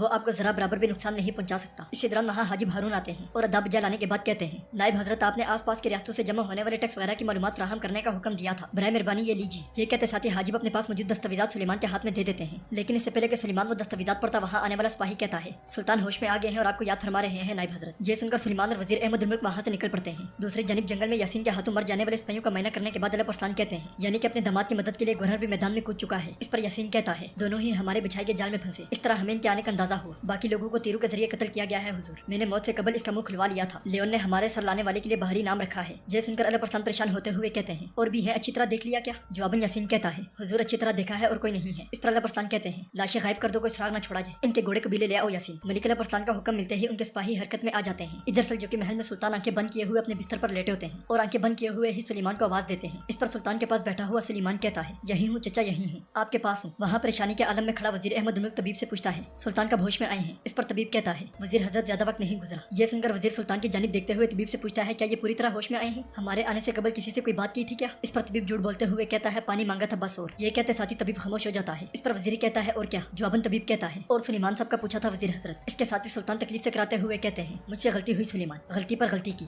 سلطان کو اس طرح بولتے ہوئے دیکھ کر وزیر احمد الملک طبیب سے کہتا ہے ہمیں تنہا چھوڑ دو حکیم۔ یہ سنتے ساتھ ہی طبیب وہاں سے چلا جاتا ہے اور سلطان سلیمان سے کہتے ہیں تمہیں ولی عہد متعین کرنا غلطی تھی۔ جواباً سلیمان کہتا ہے نہیں تھی چچا نہیں تھی، غلطی نہیں تھی، میں یہ ثابت کر کے دکھاؤں گا۔ سلیمان کی بات سن کر سلطان کہتے ہیں اللہ کسی پر بھی حد سے زیادہ بوجھ نہیں ڈالتا، حقیقت جب ایسی ہے تو میں نے تم پر بڑا بھاری بوجھ لاد دیا ہے، ایسا بوجھ جو تم اٹھا نہیں سکو گے اور اس وجہ سے سب کچھ تباہ کر بیٹھو گی۔ مجھ سے غلطی ہوگی، مجھ سے غلطی ہوگی، فوراً اعلیٰ پرستان کو میرے پاس لے آؤ، تخت اس کا ہے۔ یہ سن کر وزیر اور سلیمان بہت پریشان ہو جاتے ہیں۔ اس کے ساتھ ہی سلطان تکلیف میں ہونے کے باوجود گرجتے ہوئے کہتے ہیں میں تم لوگوں سے کہہ رہا ہوں اعلیٰ پرستان کو بلاؤ میرے پاس، وقت کم ہے، اعلیٰ پرستان کو یہاں اس کے ساتھ ہی سلطان تکلیف کی وجہ سے اپنی آنکھیں بند کر لیتے ہیں اور سلیمان کہتا ہے حاجی اعلیٰ پرستان کو تلاش کر کے یہاں لانا ہوگا۔ یہ کہتے ساتھ ہی سلیمان کھڑا ہو جاتا ہے اور کہتا ہے ملک اعلیٰ پرستان کو سلطان کے فریاد نامے کا بتانا ہوگا۔ جواباً وزیر سلیمان کا راستہ روکتے ہوئے کہتا ہے ہرگز نہیں، ملک اعلیٰ پرستان کو اس کا کبھی پتہ نہ چلنے پائے۔ اسی دوران وزیر کی نظر زمین پہ پڑتی ہے تو اس کے منہ سے بے ساختہ نکلتا ہے سیاہی۔ یہ کہتے ساتھ ہی وہ زمین پہ پڑی ہوئی سیاہی کا معائنہ کرتا ہے اور اس لمحے کو یاد کرتا ہے جب دربار میں حاجب نے اپنے پاس موجود کاغذات سلیمان کے حوالے کیے تھے، مگر سلیمان کے کاغذات پڑھنے سے پہلے ہی وہاں ایک سپاہی نے آ کر سلطان کے ہوش میں آنے کی خبر دی تھی۔ وزیر کو گہری سوچ میں دیکھ کر سلیمان کہتا ہے حاجی کیا کہہ رہے ہیں، کیسی سیاہی؟ یہ سن کر وزیر کو جواب دیے بغیر کمرے سے نکل جاتا ہے اور وہاں موجود سپاہیوں سے پوچھتا ہے محافظ حاجب کہاں ہے؟ حاجب کو فوراً تلاش کیا جائے۔ وزیر کا حکم ملتے ہی سپاہی وہاں سے دوڑ پڑتے ہیں اور وزیر مزید کہتا ہے بند کرو سارے دروازے، وہ غدار محل سے باہر نہ جانے پائے۔ یہ سن کر ایک جانب چھپے ہوئے حاجب تیزی سے آگے بڑھنے لگ جاتے ہیں اور آگے بڑھتے ہوئے کہتے ہیں ہماری سلطنت لاوارث نہیں رہے گی میرے سلطان، آپ کا حکم رائے گا نہیں جائے گا۔ اس کے ساتھ ہی وزیر آگے بڑھتے ہوئے کہتا ہے اگر اسے نہ پکڑا تو تم سب مارے جاؤ گے۔ اسی دوران سپاہی حاجب کو دیکھ جاتے ہیں اور اس کا تعاقب کرتے ہوئے کہتے ہیں وہ رہا وہ رہا۔ سپاہیوں کو دیکھتے ساتھ ہی حاجب وہاں سے دوڑ پڑتے ہیں مگر جلدی سپاہی ہر طرف سے آ کر ان کا راستہ روک لیتے ہیں۔ اس کے ساتھ ہی وزیر بھی وہاں پہنچ جاتا ہے اور اپنا خنجر نکال کر حاجب کی جانب بڑھتے ہوئے کہتا ہے بھاگنے کی کوئی جگہ نہیں بچی حاجب۔ یہ کہتے ساتھ ہی اپنا خنجر حاجب کے گلے پہ رکھ دیتا ہے اور وہاں موجود سپاہیوں سے کہتا ہے جاؤ یہاں سے، غدار سے میں اکیلا ہی حساب کتاب کر لوں۔ اس پر ایک سپاہی کہتا ہے مگر وزیر، لیکن اس سے پہلے کہ سپاہی اپنی بات مکمل کرتا وزیر کہتا ہے کہا میں نے جاؤ یہاں سے۔ یہ سن کر سپاہی وہاں سے چلے جاتے ہیں اور وزیر حاجب سے کہتا ہے حاجب آپ بتاؤ اتنی جلدی میں کہاں جا رہے تھے؟ اس پر حاجب کہتے ہیں آپ لوگوں کی چھپائی کی چیز ظاہر کرنے، شہزادے اعلیٰ پرستان کو تخت کا حقیقی وارث ہونے کا بتانے جا رہا تھا۔ یہ سن کر وزیر کہتا ہے سلطان کی مہر لگا مکتوب فوراً میرے حوالے کر دو۔ اس پر حاجب وزیر پہ حملہ کرنے لگتا ہے تو وزیر خنجر اس کے گلے پہ رکھ دیتا ہے اور کہتا ہے مرنا چاہتے ہو کیا؟ یہ کہتے ساتھ ہی وزیر کے کپڑوں میں موجود کاغذ نکال لیتا ہے اور حاجب تڑپتے ہوئے کہتا ہے سالوں تک جس سلطان کی وفاداری سے خدمت کرتے رہے اس سے کیوں غداری کر رہے ہو وزیر؟ یہ سلطان کا حکم ہے اور آخری وصیت۔ یہ سن کر غدار وزیر ایک ہی بار میں سلطان کے وفادار حاجب ہارون کا گلا کاٹ ڈالتا ہے اور وہ تڑپتے ہوئے زمین پہ گر کے اپنی جان قربان کر دیتے ہیں۔ اس کے ساتھ ہی وزیر کہتا ہے کسی کو کچھ پتہ نہیں چلے گا۔ ناظرین اس کے بعد اب دیکھیں گے ملک اعلیٰ پرستان اور سفیرہ خاتون گھوڑوں پہ سوار جنگل میں آندھی اور طوفان کی طرف اپنے گھوڑے دوڑا رہے ہوتے ہیں اور دونوں ایک دوسرے سے آگے نکلنے کے لیے سر دھڑ کی بازی لگا رہے ہوتے ہیں۔ بہت دیر سفیرہ خاتون کے برابر گھوڑا دوڑانے کے بعد اعلیٰ پرستان کہتے ہیں سفیرہ خاتون قبیلے میں ملیں گے، دیر مت کرنا۔ یہ کہتے ساتھ ہی اعلیٰ پرستان اپنے گھوڑے کی رفتار مزید تیز کر دیتے ہیں۔ جواباً سفیرہ خاتون بھی اپنے گھوڑے کی رفتار بڑھاتے ہوئے کہتی ہیں شاباش اور تیز چلو اور تیز چلو، میری امیدوں کو کھوٹا مت کرو۔ اور پھر اعلیٰ پرستان سے کہتی ہیں جلدی کریں حضور ورنہ کھانا نہیں بچے گا۔ یہ سن کر اعلیٰ پرستان مسکرانے لگ جاتے ہیں اور سفیرہ خاتون اعلیٰ پرستان کو پیچھے چھوڑ کر آگے بڑھ جاتی ہیں، جبکہ ادھر جنگل میں اعلیٰ پرستان کے گنے چنے ساتھی اپنے اپنے کام میں لگے ہوتے ہیں۔ اوار اور یاسین کھانا بنانے میں مصروف ہوتے ہیں جبکہ تابع حسن اور باتور سب لکڑیاں کاٹنے اور سنبھالنے میں لگے ہوتے ہیں۔ اسی دوران سلجان خاتون ملک شاہ کو اٹھائے ہوئے خیمے سے باہر آتی ہیں۔ وہاں موجود سردار گلچا سے کہتا ہے ملک اعلیٰ پرستان صاحب جیت جائیں گے، دیکھ لینا۔ اس پر گلچا کہتی ہے میری باجی بخارا کی ماہر ترین گھڑ سوار ہیں، اعلیٰ پرستان صاحب ہار جائیں گے۔ جواباً سردار کہتا ہے اعلیٰ پرستان صاحب دنیا کے بہترین شہ سوار ہیں اور اگر ہمارا مقابلہ ہوا تو تم ہار جاؤ گی۔ یہ سن کر گلچا ہنستے ہوئے کہتی ہے تمہیں گھڑ سواری آتی ہی کہاں ہے؟ سردار اور گلچا کو باتیں کرتے ہوئے دیکھ کر تابع حسن کہتے ہیں اللہ اعلیٰ پرستان صاحب سے راضی ہو، وہ اس بچے کو اکیلا چھوڑنے کے بجائے ساتھ لے آئے، ماشاءاللہ اب اپنے بچوں کی طرح اس کا خیال رکھ رہے ہیں۔ اس پر باتور صاحب کہتے ہیں سردار بڑا ہو کر شاندار سپاہی بنے گا، ہم جب سے قزوین میں اس دور دراز جنگل میں آئے ہیں تب سے ترکوں کا بیس بدلنے والوں کے سوا کسی ایک کافر سے بھی نہیں لڑے، مجھے ان ذلیلوں سے لڑائی میں مزہ نہیں آیا۔ باتور صاحب کی بات سن کر تابع حسن ہنسنے لگ جاتے जाते हैं। ये देखकर बहादुर साहब कहते हैं, हसन साहब चले अपना कुल्हाड़ा उठाएं, कुछ मशकी कर लें। इस पर अताबे हसन कहते हैं, मेरा कुल्हाड़ा भारी पड़ेगा बहादुर साहब, आप पहले सिपाहियों के साथ दो दो हाथ कर लें, फिर देखेंगे किसका नसीब और किसकी किस्मत। अताबे हसन की बात सुनकर बहादुर साहब समेत सब लोग जोर जोर से हंसने लगे। जंगल में अलापुरसान के घर वाले और करीबी साथी कामकाज में मसरूफ होते हैं। इसी दौरान सफिया खातून घोड़े पर सवार वहाँ पहुंच जाती हैं। सफिया खातून को देखकर गुलचा खुश होते हुए कहती है, बाजी आ गई, बाजी आ गई। मैंने कहा था ना कि बाजी जीत जाएंगी सरदार। सफिया खातून को देखकर सरदार बहुत परेशान हो जाता है। इसके साथ ही अलापुरसान भी घोड़े पर सवार वहाँ पहुंच जाते हैं। शहजादे अलापुरसान को देखकर बहादुर साहब अताबे हसन से कहते हैं, हाय माशाल्लाह अलापुरसान साहब, हुजूर ऐसे शानदार साथी हैं कि औरत से मुकाबला करने को बुरा नहीं समझते और कमजोर ऐसे हैं कि उससे भी हार जाते हैं। सफिया खातून के करीब आते ही गुलचा कहती है, बाजी आपकी जीत का पता था मुझे। ये सुनकर सफिया खातून गुलचा को लेकर एक जानिब चली जाती हैं और सरदार आगे बढ़कर अलापुरसान से कहता है, हुजूर आप कैसे हार गए, मैं आपके साथ था। इस पर अलापुरसान सरदार से प्यार करते हुए कहते हैं, मैं सफिया खातून को हरा नहीं पाया सरदार, हम क्या कर सकते हैं, ये तो घोड़े पर बैठकर उड़ने लगती हैं। जवाबन सरदार कहता है, आपने कहा था कि अगर हार गया तो सफिया खातून से अलग हो जाऊंगा, अब अगर सफिया खातून अलग हो गई तो क्या करेंगे। ये सुनकर अलापुरसान कहते हैं, हाँ तो पूछो सफिया खातून से, मुकाबले में हारे हुए शोर के साथ क्या करने वाली हैं, अलग होंगी या। इससे पहले कि अलापुरसान अपनी बात मुकम्मल करते गुलचा सफिया खातून से कहती है, खबरदार बाजी अलग मत होइएगा। जवाबन सफिया खातून कहती है, आज तक हर जगह मैं हारती आई हूँ, अब मैं मुकाबला जीत तो गई हूँ मगर इसका मतलब है कि हकीकत ये नहीं है, ये जानबूझकर हारे हैं। इस पर अलापुरसान कहते हैं, खातून आप जीत गई, अब बताएं क्या करने वाली हैं। जवाबन सफिया खातून कहती हैं, आप जानते हैं कि अलग तो मैं होंगी नहीं, मगर आप चाहते हैं कि सबके सामने कुछ न कुछ कहा जाए, है ना अलापुरसान साहब, मैं आपसे अलग नहीं होंगी, आपसे शिकस्त खाना मेरे लिए शर्म की नहीं शर्फ की बात है। ये सुनकर सब लोग हंसने लग जाते हैं। इसी दौरान वहाँ अर्तुगर अच्छे जाते हैं और अदाब जालाने के बाद अर्तुग कहता है, हुजूर सुलेमान साहब के सिपाही कस्बेन के आसपास हमारी तलाश में हैं, आज वो बजाते खुद भी तलाश के लिए निकले थे। ये सुनकर सब लोग बहुत परेशान हो जाते हैं। इधर सल्जूकी महल में सुलेमान सुल्तान का दिया गया पैगाम पढ़ रहा होता है, जिसमें लिखा होता है, मैं मिकाइल का बेटा अबू तालिब तुगरुल, मेरा हुक्म और वसीयत यह है कि मेरे बाद तमाम सरदारान और शहजादे गैर मशहूर तौर पर शहजादे अलापुरसान की बैत करें। ये सुनकर अहमद मुल्क सुलेमान के हाथ से सुल्तान की वसीयत लेकर उसे फाड़ देता है। इस पर सुलेमान खड़े होकर गुस्से से कहता है, ये क्या कर रहे हैं हाजी, सुल्तान की वसीयत पर अमल किए बगैर कैसे रह सकते हैं, रवायात कहाँ रहेगी, सल्तनत से वफादारी कहाँ गई। इस पर वजीर कहता है, आली सल्जूक सल्तनत के तख्त पर तशरीफ फरमा होना चाहते हैं या आपको कुछ न समझने वाले अलापुरसान के महतहती में आना चाहते हैं। वजीर की बात सुनकर सुलेमान इंतहाई परेशानी के आलम में तख्त पर बैठ जाता है और कहता है, लेकिन सुल्तान, अगर सुल्तान तंदुरुस्त हो गए हुक्म पर अमल का पूछा तो। जवाबन वजीर कहता है, अल्लाह सुल्तान को सेहत दे, मगर सुल्तान के तंदुरुस्त होने का एहतमाल खत्म हो चुका है। मुझे ऐसा महसूस होता है कि उन्होंने ये सब कुछ बेहोशी और बीमारी के जेरे असर कहा है, मौत की हालत में कही गई बात पर एतबार करना मुनासिब नहीं है। इस पर सुलेमान बेबसी से नीचे देखता है तो वजीर कहता है, बराए मेहरबानी खुद को समेटिए, ये बात मत भूलिएगा कि सुल्तान के हुक्म का इल्म किसी को नहीं होना चाहिए नायब हजरत। दूसरी जानिब उस प्रकान किले के सहन में कौंतियान सिपाहियों के साथ तलवार बाजी कर रहा होता है। एक जानिब खड़े गोहर और अरबस्कान भी गौर से उन्हें देख रहे होते हैं। गोहर कहती है, जहाँ कहीं नजर पड़े, जहाँ देखो ऐसा महसूस होता है कि जैसे मेरे दिल में कोई तीर पेवस्त हो रहा है। इस पर अरबस्कान कहता है, दुखी मत हो, सब भूल जाएंगे, अब पशेमानी का कोई फायदा नहीं है, हम कल चचा मूसा याबगो के पास होंगे, हर चीज हर शर से दूर, हमारा बच्चा भी खैरियत के साथ दुनिया में आएगा इंशाल्लाह। जवाबन गौर खुश होते हुए कहती है, इंशाल्लाह इंशाल्लाह, जल्दी से कल हो हम निकले इस जहन्नुम से। इसके साथ ही लियोन सिपाहियों से कहता है, बस इतना काफी है, जाओ यहाँ से। लियोन का हुक्म मिलते ही सिपाही वहाँ से चले जाते हैं और लियोन गोहर और अरबस्कान की जानिब देखते हुए माथेओस को अपने पास बुलाकर कहता है, सेब की तरह दिखने वाली और चांद चेहरे वाले को कल के बारे में कोई शक न होने पाए, गलती नहीं होनी चाहिए माथेओस। जवाबन माथेओस कहता है, फिक्र ना करें जनाब, उन्हें यही लगेगा कि वो मूसा याबगो के पास जा रहे हैं। इसी दौरान वहाँ माथेओस का करीबी सिपाही आता है और कहता है, सुरमई और रानी के दरमियान फिर से तजारती ताल्लुकात बहाल हो चुके हैं जनाब, लेकिन बदकिस्मती से अलापुरसान को कोई सुराग नहीं मिला। ये सुनकर लियोन गुस्से से दांत पीसते हुए कहता है, ये बागी भेड़िया किस बिल में घुस गया है। इसके साथ ही अरबस्कान गोहर को लेकर वहाँ से चला जाता है और लियोन का साथी कहता है, तुर्कों के बेस में कस्बेन के आसपास उनकी तलाश में जाने वाले दस्ते को अभी तक वापस आ जाना चाहिए था। जवाबन लियोन कहता है, अच्छा तो वो नहीं लौटे, लेकिन इतने बड़े नाम के लिए वो लोग उनके सर जल्द या बदेर जरूर लाएंगे, अपने तमाम सिपाही कस्बेन रवाना कर दो, वहाँ का चप्पा चप्पा छान मारो। लियोन का हुक्म मिलते ही उसका साथी वहाँ से चला जाता है। नाजरीन, इसके बाद अगले सीन में आप देखेंगे सुलेमान रस्सियों में जकड़ा हुआ एक वीरान कमरे में पड़ा होता है और उसके आसपास पैगाम रसाने वाले कबूतर मौजूद होते हैं। इसके साथ ही सुलेमान को होश आता है तो वो गुस्से से कहता है, मैं कहा हूँ, ऐसा करने की जुर्रत किसने की है, मुझे किसने बांधा है, मैंने पूछा ये किसने किया है। ये कहते साथ ही सुलेमान खड़ा हो जाता है और कहता है, मेरी आंखों से पट्टी उतारो, मैंने कहा पट्टी उतारो, सुनाई नहीं दे रहा क्या, जानते नहीं हो कि मैं कौन हूँ, इसकी सजा बहुत सख्त होगी। इसके साथ एक शख्स वहाँ आता है और सुलेमान की आंखों से पट्टी उतार देता है। आंखों से पट्टी हटते ही अपने सामने अलापुरसान को देखकर सुलेमान हैरान और परेशान हो जाता है। इसके साथ ही सलजान खातून ताबे हसन रवार भी वहाँ आ जाते हैं। ये देखकर सुलेमान कहता है, अच्छा तो महीनों से यहाँ छुपे हुए हो, मैं वादा करता हूँ कि तुम्हें इसकी सजा जरूर मिलेगी। इस पर अलापुरसान इशारा करते हैं तो अवार सुलेमान के हाथ की रस्सियां खोलने लग जाता है और अलापुरसान कहते हैं, महीनों से मुसलसल मेरी तलाश में मसरूफ है सुलेमान, लो मैं सामने हूँ, कहो जो कहना है। जवाबन सुलेमान कहता है, तुम्हारा वाहिद मकसद मुझे नीचा दिखाना है। ये कहते साथ ही वो अलापुरसान के साथियों की जानिब देखता है और मजीद कहता है, इसके लिए तुम सब एक हो गए हो, मेरी सगी माँ भी मेरे नहीं तुम्हारे साथ खड़ी है, मुझे गैर आबाद जगह पर मारना चाहते हो। इस पर अलापुरसान कहते हैं, तुम मुझे तलाश नहीं कर पाए, लेकिन मैं हर जगह तुम तक पहुंच सकता हूँ सुलेमान, अगर मैं तुम्हें नीचा दिखाना चाहूँ तो दिखा दो और मारना चाहूँ तो मार डाल। ये कहते साथ ही अलापुरसान शरबत गिलास में डालकर उसे सुलेमान की जानिब बढ़ा देते हैं और मजीद कहते हैं, मैंने सुबह पैगाम दिया था कि तुम्हारे लिए ये शरबत तैयार किया जाए और तुमने तो ये भी कहा था कि इसमें दार चीनी कम है, देखो अब पूरी है। सुलेमान, तुम मुझे तलाश नहीं कर पाए, मगर मैं जानता हूँ कि तुम क्या खाते पीते हो और कब सोते जागते हो। ये सुनकर सुलेमान उस लम्हे को याद करता है जब सल्जूकी महल में वो तख्त पर बैठा हुआ था। इसी दौरान एक खादमा शरबत लेकर वहाँ आई और सुलेमान ने थोड़ा सा शरबत पीने के बाद कहा था, इसमें दार चीनी कम है, जरा सी बढ़ाओ और फिर ले आओ। इसके साथ ही अलापुरसान उस लम्हे को याद करते हैं जब सुलेमान बेशुमार सिपाहियों के हिसार में बाजार गया था और वहाँ मौजूदा ताबे हसन सुलेमान पर नजर रखे हुए थे। ये ख्याल आने पर अलापुरसान कहते हैं, याद रखो तुम जिससे भी बात करो समझो मुझसे कर रहे हो, मुझे पता है कि तुम किस तरह درخت کی چھاؤں میں اور تم کس کی آنکھوں سے دیکھ رہے ہو؟ عوام سے ملاقات کرتے وقت تمہارے آگے پیچھے دائیں بائیں کون ہوتا ہے تمہیں پتہ نہیں ہوتا، مگر مجھے سب اچھی طرح پتہ ہوتا ہے۔ سلیمان تم جہاں بھی رہو میں ہمیشہ تمہارے آس پاس رہوں گا، جس طرف گھومو گے اس طرف مجھے پاؤ گے۔ یہ سن کر سلیمان تڑپتے ہوئے کہتا ہے لیکن کس لیے، آخر کس لیے ایسا کر رہے ہو؟ الپ ارسلان کس نے تمہارے دل کو اتنا بگاڑ دیا ہے؟ مجھ سے اتنا ڈرتے ہو کیا؟ اپنی ساری لالچ چھپا کر میری پیٹ میں چھرا گھونپنے کے لیے مناسب وقت کا انتظار کرتے رہے ہو؟ جواباً الپ ارسلان کہتے ہیں میری کوششوں کا محور سلطنت کی حفاظت۔ یہ کہتے ساتھ ہی الپ ارسلان وہاں لگا ہوا نقشہ کھول دیتے ہیں اور کہتے ہیں میری آنکھیں صرف تمہیں نہیں بلکہ آلی سلجوق کی تمام سرزمینوں کی دیکھ بھال کرتی ہیں۔ دیکھو جس چیز کا تمہیں خیال تک نہیں، جو چیز تمہیں امانت دی گئی ہے سلجوقی سلطنت کی ملکیت دیکھو، دریائے آمو سے دریائے فرات تک سلجوقی سلطنت۔ سلیمان تم بھی نملاک کو وسیع کرتے ہوئے نئے مالک فتح کرنا چاہتے ہو، ہے نا؟ میری اکچر ہمارے ہزاروں افراد کا مقبرہ بننے والی قرارگاہ، ہزاروں مشکلات اور مصائب کے بعد لیا جانے والا سرمائی تجارتی بازار، سب کا سب ابھی سے تم نے کھو دیا۔ اس سب کا خیال رکھنے کے بجائے میرا اور اپنا مرو بھی لے کر کوتلمج صاحب کو دے دیا اور اسے کچھ نہ سمجھا۔ اس پر سلیمان کہتا ہے میں اس امانت کی حفاظت کی کوشش کر رہا ہوں جو سلطان چچا نے مجھے سونپی، اور وہ ہے مغرب میں امن قائم کرنا۔ جو چیز تمہیں سمجھ نہیں آ رہی وہ یہی ہے، مشرق کی تمام مشکلات کے حل کے لیے۔ اس سے پہلے کہ سلیمان اپنی بات مکمل کرتا الپ ارسلان گرجتے ہوئے کہتے ہیں تم مشرق میں ہونے والی چیزوں کے بارے میں کیا جانتے ہو؟ یہ کہتے ساتھی الپ ارسلان اشارہ کرتے ہیں تو آوار پیغام رساں کبوتر اٹھا کر الپ ارسلان کے پاس لے آتا ہے، جس کے پاؤں میں لگا ہوا خط نکال کر الپ ارسلان سلیمان کی جانب بڑھاتے ہوئے کہتے ہیں پڑھو اسے۔ ملک الپ ارسلان کے ہاتھ سے خط لیتے ساتھی سلیمان اسے پڑھنے لگ جاتا ہے اور الپ ارسلان گرجتے ہوئے کہتے ہیں بلند آواز سے پڑھو۔ اس پر سلیمان اونچی آواز سے پڑھتا ہے تو خط میں لکھا ہوتا ہے 42 سال سے نظر نہ آنے والے کارا خطائی جتھے نے اطراف سے گزرنے والے 2 قافلوں پر حملہ کر دیا، سامان تو ہم نے کھویا ہی وہ 10 قیدی افراد کو بھی چھڑا کر لے گی۔ اس کے ساتھ ہی الپ ارسلان کے اشارے پر آوار دوسرے کبوتر کو وہاں لے آتا ہے اور الپ ارسلان اس کا پیغام بھی نکال کر سلیمان کے حوالے کر دیتے ہیں، جس پر لکھا ہوتا ہے قسطن دنیا میں بھی عیسائیوں کے علاوہ جمع کیے جانے والے ٹیکس بڑھا دیے گئے، غیر مسلم ترکوں کو بہاری تنخواہوں پر اپنی عسکری صفوں میں شامل کیا جا رہا ہے۔ سلیمان کے یہ پڑھتے ساتھی الپ ارسلان کہتے ہیں سردار کا وقار 2 چیزوں سے خراب ہوتا ہے، باطل راستے پر چلنے سے یا راہ حق سے منحرف ہونے سے۔ ان میں سے ایک چیز ظلم اور دوسری چیز غفلت اور لاپرواہی ہے، اور ایسا کرنے والا اپنے وطن کو خراب کرتا ہے۔ سلیمان تم نے یہ دونوں کام کیے ہیں، ہمارے سلطان جب اپنی آنکھیں کھولیں گے اور تمہاری کارستانیاں سنیں گے تو دن کی روشنی کی طرف اپنے فیصلے سے رجوع کر لیں گے۔ سلیمان مجھے کس لیے ڈھونڈ رہے ہو اب بتاؤ گے کیا؟ یہ سنتے ساتھی سلیمان کے کانوں میں سلطان کے الفاظ گونجنے لگ جاتے ہیں، جب سلطان نے تکلیف سے کراتے ہوئے کہا تھا میرے پاس الپ ارسلان کو بلاؤ تخت اس کا ہے۔ اس کے ساتھ اسے وزیر کے الفاظ یاد آتے ہیں جب وزیر نے کہا تھا ملک الپ ارسلان کو کبھی بھی ان باتوں کا علم نہیں ہوگا۔ یہ خیال آتے ہی سلیمان ہانپنے کانپنے لگ جاتا ہے۔ اس کے ساتھ ہی سلجان خاتون آگے بڑھ کر کہتی ہیں اپنے لوگوں کو ہمارا تعاقب کرنے سے روک دو، اس معاملے سے دستبردار ہو جاؤ۔ سلیمان اپنی لالچ کے پیچھے پڑ کر معاملات کو مزید خراب مت کرو، بطور ماں میرا تمہارے اوپر جو حق ہے اس کے لیے میری بات مان لو اور اس معاملے سے پیچھے ہٹ جاؤ بیٹا۔ یہ کہتے ساتھ ہی سلجان خاتون شربت کا گلاس سلیمان کی جانب بڑھا دیتی ہیں اور سلیمان غصے سے شربت کو پیچھے کرتے ہوئے کہتا ہے ہرگز نہیں۔ سلیمان کا ہاتھ لگتے ہی شربت اس کے کپڑوں پر گر جاتا ہے اور وہ اپنے کپڑوں کو دیکھتے ہوئے کہتا ہے میں کبھی پیچھے نہیں ہٹوں گا، میں یہ کبھی نہیں ہونے دوں گا، مجھے میرے تخت سے الگ نہیں کر سکو گے۔ سلیمان کو چیختے ہوئے دیکھ کر الپ ارسلان اشارہ کرتے ہیں تو آوار ایک رومال سلیمان کے ناک پہ رکھ دیتا ہے اور سلیمان کے بے ہوش ہونے کے بعد اسے زمین پہ لٹا دیتا ہے۔ یہ ساری صورتحال دیکھ کر سلجان خاتون مزید پریشان ہو جاتی جبکہ الپ ارسلان بھی گہری سوچ میں پڑ جاتے ہیں۔ ناظرین اس کے بعد اگلے سین میں آپ دیکھیں گے سلجوقی محل میں سلیمان اپنے بستر پر سویا ہوتا ہے، اس کے ساتھ ہی وہ ہڑبڑا کر اٹھتا ہے اور کہتا ہے ڈراؤنا خواب،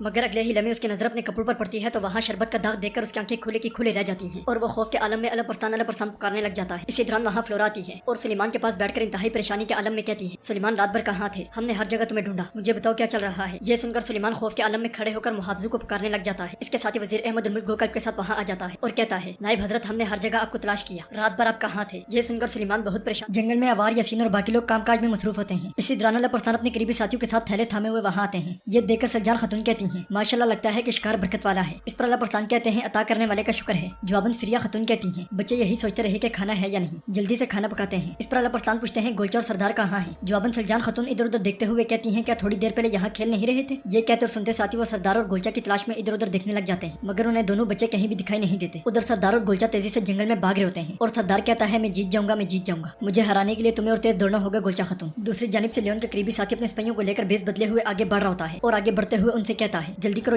یہ بالکل نہ بھولنا کہ قزوین سلجوقوں کے ماتحت ہے۔ یہ کہتے ساتھی اپنے چند سپاہیوں کو دوسری جانب بھیج دیتا ہے اور باقی سپاہیوں کو لے کر آگے بڑھ جاتا ہے۔ سردار اور گولچا بھی دوڑ کا مقابلہ لگاتے ہوئے تیزی سے آگے بڑھتے ہی چلے جاتے ہیں اور سردار کہتا ہے آپ مجھے نہیں ہرا سکتی گولچا خاتون۔ اس پر گولچا کہتی ہے سردار کہاں جا رہے ہو، رک جاؤ۔ یہ سن کر سردار رک جاتا ہے اور گولچا کہتی ہے ہم قبیلے سے بہت دور آگے ہیں، چلو واپس چلیں۔ جواباً سردار کہتا ہے کھیل خراب مت کرو اور دوڑو گولچا خاتون۔ یہ کہتے ساتھی سردار ایک مرتبہ پھر بھاگنے شروع کر دیتا ہے اور گولچا بھی اسے آوازیں دیتی ہوئی اس کے پیچھے پیچھے جاتی ہے۔ گولچا اور سردار کی آواز سنتے ساتھی قریب موجود لیون کے ساتھی ہوشیار ہو جاتے ہیں اور ان کا سربراہ کہتا ہے کوئی آواز مت نکالنا۔ یہ کہتے ساتھی وہ ایک جانب چھپ کر بچوں کو غور سے دیکھنے لگ جاتے ہیں جبکہ گولچا سردار کو روکنے کے لیے مسلسل چیخ رہی ہوتی ہے۔ گولچا کے بار بار پکارنے پر سردار رک جاتا ہے اور گولچا اس کے پاس آ کر کہتی ہے سردار میں تمہیں رکنے کا کہہ رہی ہوں، میری بات نہیں سن رہے کیا؟ اگر الپ ارسلان صاحب کو پتا چلا کہ ہم یہاں آئے ہیں تو وہ بہت غصہ ہوں گے، فوراً واپس چلو یہاں سے۔ یہ سن کر لیون کے ساتھی کے منہ سے بے ساختہ نکلتا ہے الپ ارسلان اور سردار کہتا ہے اچھا پھر سب سے پہلے قبیلے پہنچنے والا کامیاب ہوگا۔ یہ کہتے اور سنتے ساتھی وہ دونوں واپس پیچھے کی جانب دوڑ پڑتے ہیں اور لیون کا ساتھی بھی سپاہیوں کو لے کر آہستہ آہستہ ان کے پیچھے جاتا ہے۔ اسی دوران سردار تیزی کے ساتھ بھاگتے ہوئے سامنے سے آنے والے الپ ارسلان صاحب کے ساتھ ٹکرا جاتا ہے اور الپ ارسلان سے پکڑتے ہوئے کہتے ہیں یہاں کیا کر رہے ہو؟ ملک الپ ارسلان کو دیکھ کر گولچا بہت خوفزدہ ہو جاتی ہے، میں نے تم دونوں سے کہا نہیں تھا کہ قبیلہ مت چھوڑنا؟ اس پر سردار کہتا ہے معاف کیجیے گا حضور، خاتون کے اس میں کوئی قصور نہیں ہے، میں نے دوڑ لگانا چاہی بالکل فریہ خاتون اور آپ کی طرح۔ ملک الپ ارسلان کو को देखते साथ ही लियोन के साथी दरख्तों के पीछे छुप जाते हैं और अलपरसान सरदार से कहते हैं किसी को अपनी जगह नहीं बताएंगे, क्या हमने इत्तेफाक नहीं किया था? शाबाश, चलो यहाँ से। ये कहते साथी अलपरसान अपने साथियों और बच्चों के साथ वहाँ से रवाना हो जाते हैं और लियोन के सिपाही भी आहिस्ता आहिस्ता उनके ताकुब में लग जाते हैं। इधर सलजो के महल में सुलेमान अपने सामने मौजूद सिपाहियों की दुर्गत बना रहा होता है और फिर गरजते हुए कहता है, महल में कोई कमजोर मुकाम तो नहीं है? ये देखने के लिए मैं कमरे से निकलता हूँ, मगर मैं गायब हो जाता हूँ और चंद घंटे बाद वापस लौट आता हूँ और किसी को इसका अंदाजा भी नहीं होता। ये कैसी बेहतियाती है? आप लोग हमारी जानों किस तरह से हिफाजत करते हो क्या? इस पर एक सिपाही कहता है, माफ कर दे नायब हजरत, मगर हम अभी तक बहुत हैरान हैं। हमने आपको हर जगह ढूंढा मगर आप नहीं मिले। आप कैसे निकले और कैसे लौटे? ये सुनकर सुलेमान उस पर मुक्के बरसाते हुए कहता है, मुझसे सवाल करते हुए शर्म नहीं आती क्या? महल में कमजोर मुकाम कहाँ है? मुझसे पहले कमजोर मुकाम को देखना तुम्हारा फरीजा नहीं है क्या? मेरे जानने से पहले खला को ऊपर करके खतरे को टालना तुम्हारा फर्ज नहीं है क्या? दफा हो जाओ, मेरे सामने से मुझे नजर मत आना। सुलेमान को चीखते हुए देखकर सिपाही वहाँ से चले जाते हैं। फिर सुलेमान फ्लोरा से कहता है, फ्लोरा तुम भी अपने कमरे में लौट जाओ। ये सुनकर फ्लोरा भी वहाँ से चली जाती और सुलेमान जैसे ही तख्त की जानिब बढ़ता है, वजीर अहमद उल मुल्क कहता है, नायब हजरत अब इस मसले की हकीकत तो अया कर दीजिए। इस पर सुलेमान कहता है, मैं तुम्हें पहले ही बता चुका हूँ हाजी, सुना नहीं है क्या? जवाबन वजीर कहता है, सुन चुका हूँ मगर मुझे यकीन नहीं आ रहा, अगर मुझे मसला मालूम हो जाए तो एहतियाती तदबीर इख्तियार कर सकता हूँ। ये सुनकर सुलेमान हामते कामते हुए कहता है, अलपरसान। सुलेमान के मुंह से अलपरसान का नाम सुनकर वजीर हैरानगी से कहता है, अलपरसान? इस पर सुलेमान कहता है, मैं तुम्हें बताऊंगा हाजी, सब कुछ तुम्हें बताऊंगा। दूसरी जानिब लियोन एक बजंतीनी कमांडर के साथ घोड़ा गाड़ी के पास खड़ा होता है और कमांडर कहता है, ये दोनों जब पानी पियेंगे तो कुस्तुनतुनिया में बतौर गुलाम अपनी आंखें खोलेंगे। इस पर लियोन कहता है, मुझे कुस्तुनतुनिया पहुंचकर खबर भेज देना, मुझे उन दोनों के बेहोश होने पर खुशी होगी, यकीनन उनके लिए सोना बेहतर रहेगा। कुस्तुनतुनिया पहुंचकर मुझे खबर भेज देना। लियोन का हुक्म मिलते ही कमांडर वहाँ से चला जाता है। इसके साथ अरबस्कान और गोहर वहाँ आ जाते हैं। उन्हें देखकर लियोन कहता है, अपने चचा मूसा याबगो को मेरा सलाम कहना। इसी दौरान लियोन का करीबी साथी वहाँ आ जाता है, लेकिन इससे पहले कि वो कोई बात करता लियोन उसे रोक देता है और अरबस्कान और गोहर से कहता है, कल का दिन बहुत खूबसूरत होगा क्योंकि तुम दोनों यहाँ नजर नहीं आओगे। मेरे सेब जैसे प्यारे दोस्त और मेरी चांद जैसी मलका तुम दोनों की कैसी खूबसूरत जोड़ी है। ये कहते साथी लियोन घोड़ा गाड़ी का दरवाजा खोल देता है और वो दोनों आगे बढ़कर घोड़ा गाड़ी में बैठ जाते हैं। गोहर और अरबस्कान के घोड़ा गाड़ी में दाखिल होते ही लियोन दरवाजे को बाहर से बंद कर देता है। इसके साथ ही बजंतीनी सिपाही घोड़ा गाड़ी लेकर वहाँ से रवाना हो जाते हैं और लियोन घोड़ा गाड़ी को जाते हुए देखकर कहता है, मुझे यकीन है कि कैसर को मेरे तोहफे पसंद आएंगे। इसके साथ ही लियोन का आदमी कहता है, जनाब हमने अलपरसान को ढूंढ लिया है, वो अपने आदमियों के साथ कज़वीन के जंगल में छुपा हुआ है। ये सुनकर लियोन पूछता है, वो कितने लोग हैं? जवाबन उसका साथी कहता है, बहुत थोड़े हैं, वो 10 हैं और 2 बच्चे हैं। ये सुनकर लियोन कहता है, फौरन तैयार हो जाओ, हम बढ़िया का शिकार करने वाले हैं। ये सुनते साथी लियोन का साथी वहाँ से चला जाता है। इधर सलजो के महल में सुलेमान की सारी बात सुनने के बाद वजीर कहता है, यानी आप कह रहे हैं कि अलपरसान साहब को कुस्तुनतुनिया के टैक्स का इल्म भी है, सेरा में काफिले पर होने वाली यलगार और हर चीज का इल्म है? हाँ। मगर सुलेमान वजीर की बात का जवाब देने के बजाय खौफ के आलम में हाँपने कांपने लग जाता है। ये देखकर वजीर कहता है, नायब हजरत क्या आप ठीक है? इसके साथ ही सुलेमान उस लम्हे को याद करता है जब अलपरसान ने उसे कहा था, सरदार का वकार 2 चीजों से खराब होता है, बातिल रास्ते पर चलने से या राह हक से मुनहरिफ होने से। इनमें से एक जुल्म और दूसरी चीज गफलत और लापरवाही है। ऐसा करने वाला अपने वतन को खराब करता है और तुमने ये दोनों काम किए हैं सुलेमान। इसके साथ ही वो सलजान खतून के अल्फाज को याद करता है जब सलजान खतून ने उसे कहा था, सुलेमान पीछे हट जाओ, अपनी लालच के पीछे पड़कर हर चीज को खराब मत करो। ये ख्याल आते ही सुलेमान परेशानी के आलम में अपना सर पकड़ लेता है। सुलेमान को इस तरह बेचैन देखकर वजीर परेशान होते हुए कहता है, नायब हजरत क्या आप ठीक है? इस पर सुलेमान कहता है, मैंने खता का इर्तिकाब किया है हाजी, बजंतीनी हमारी पड़ोसी सरजमीनों में ताकतवर होते चले जा रहे हैं। सरदार को तलमश साहब को दिया जाने वाला खरासान उनकी मदद करने वाले याबगो तुर्कमानों से भरा हुआ है। महज चचा सुल्तान की मौत उन्हें रोके हुए है, लेकिन अगर मेरी जगह अलपरसान होता तो इसकी इजाजत बिल्कुल ना देता। सुलेमान को इस तरह चीखते हुए देखकर वजीर इशारा करते हुए कहता है, मलिक अलपरसान साहब कभी भी आपकी जगह नहीं आएंगे। वजीर की बात सुनकर सुलेमान हैरानगी से उसकी जानिब देखने लग जाता है। दूसरे जानिब मुरू कबीले में सरदार को तलमश रसूल तेगन और सरदारों के साथ मौजूद होता है। रसूल तेगन कहता है, रे से सुल्तान तुगरुल के मुतल्लिक कोई खबर नहीं है भाई, जरूर उनकी सूरत हाल यूं की तू है। इस पर एक सरदार कहता है, जनाब और कितना इंतजार करेंगे, हम मुरू में फंस गए हैं। जवाबन को तलमश कहता है, मैंने सुल्तान तुगरुल के मुंह पर कसम खाई थी कि उनके जिंदा होते हुए बगावत नहीं करूंगा और अपने वादा खिलाफी नहीं करूंगा। सुल्तान तुगरुल के सितारे का नूर बुझते ही वो इस दुनिया से चले जाएंगे, बस थोड़ा सब्र करो। वो जब अमानत हवाले करने लगेंगे तो हम अपनी अमानत ले लेंगे, बस थोड़ा सा रह गया है, बहुत थोड़ा वक्त रह गया है। इधर सलजो के महल में वजीर सुलेमान से कहता है, अपने जाती मुस्तकबिल और आली सल्जूक सल्तनत की सलामती के पेश नजर आप खामोश रहेंगे, सुल्तान की बात और उनका फरमान भूल जाए। इसी दौरान एक सिपाही वहाँ आता है और दुख भरे लहजे में कहता है, हुजूर हमारे सुल्तान। ये कहते साथ ही सिपाही खामोश हो जाता है और सुलेमान चचा जान पुकारते हुए वहाँ से दौड़ पड़ता है और सुल्तान के पास जाकर हकीम से कहता है, हकीम किस चीज का इंतजार कर रहे हो, कुछ करो। इस पर हकीम कहता है, नायब हजरत करने के लिए कुछ बाकी नहीं रहा, अजीम सुल्तान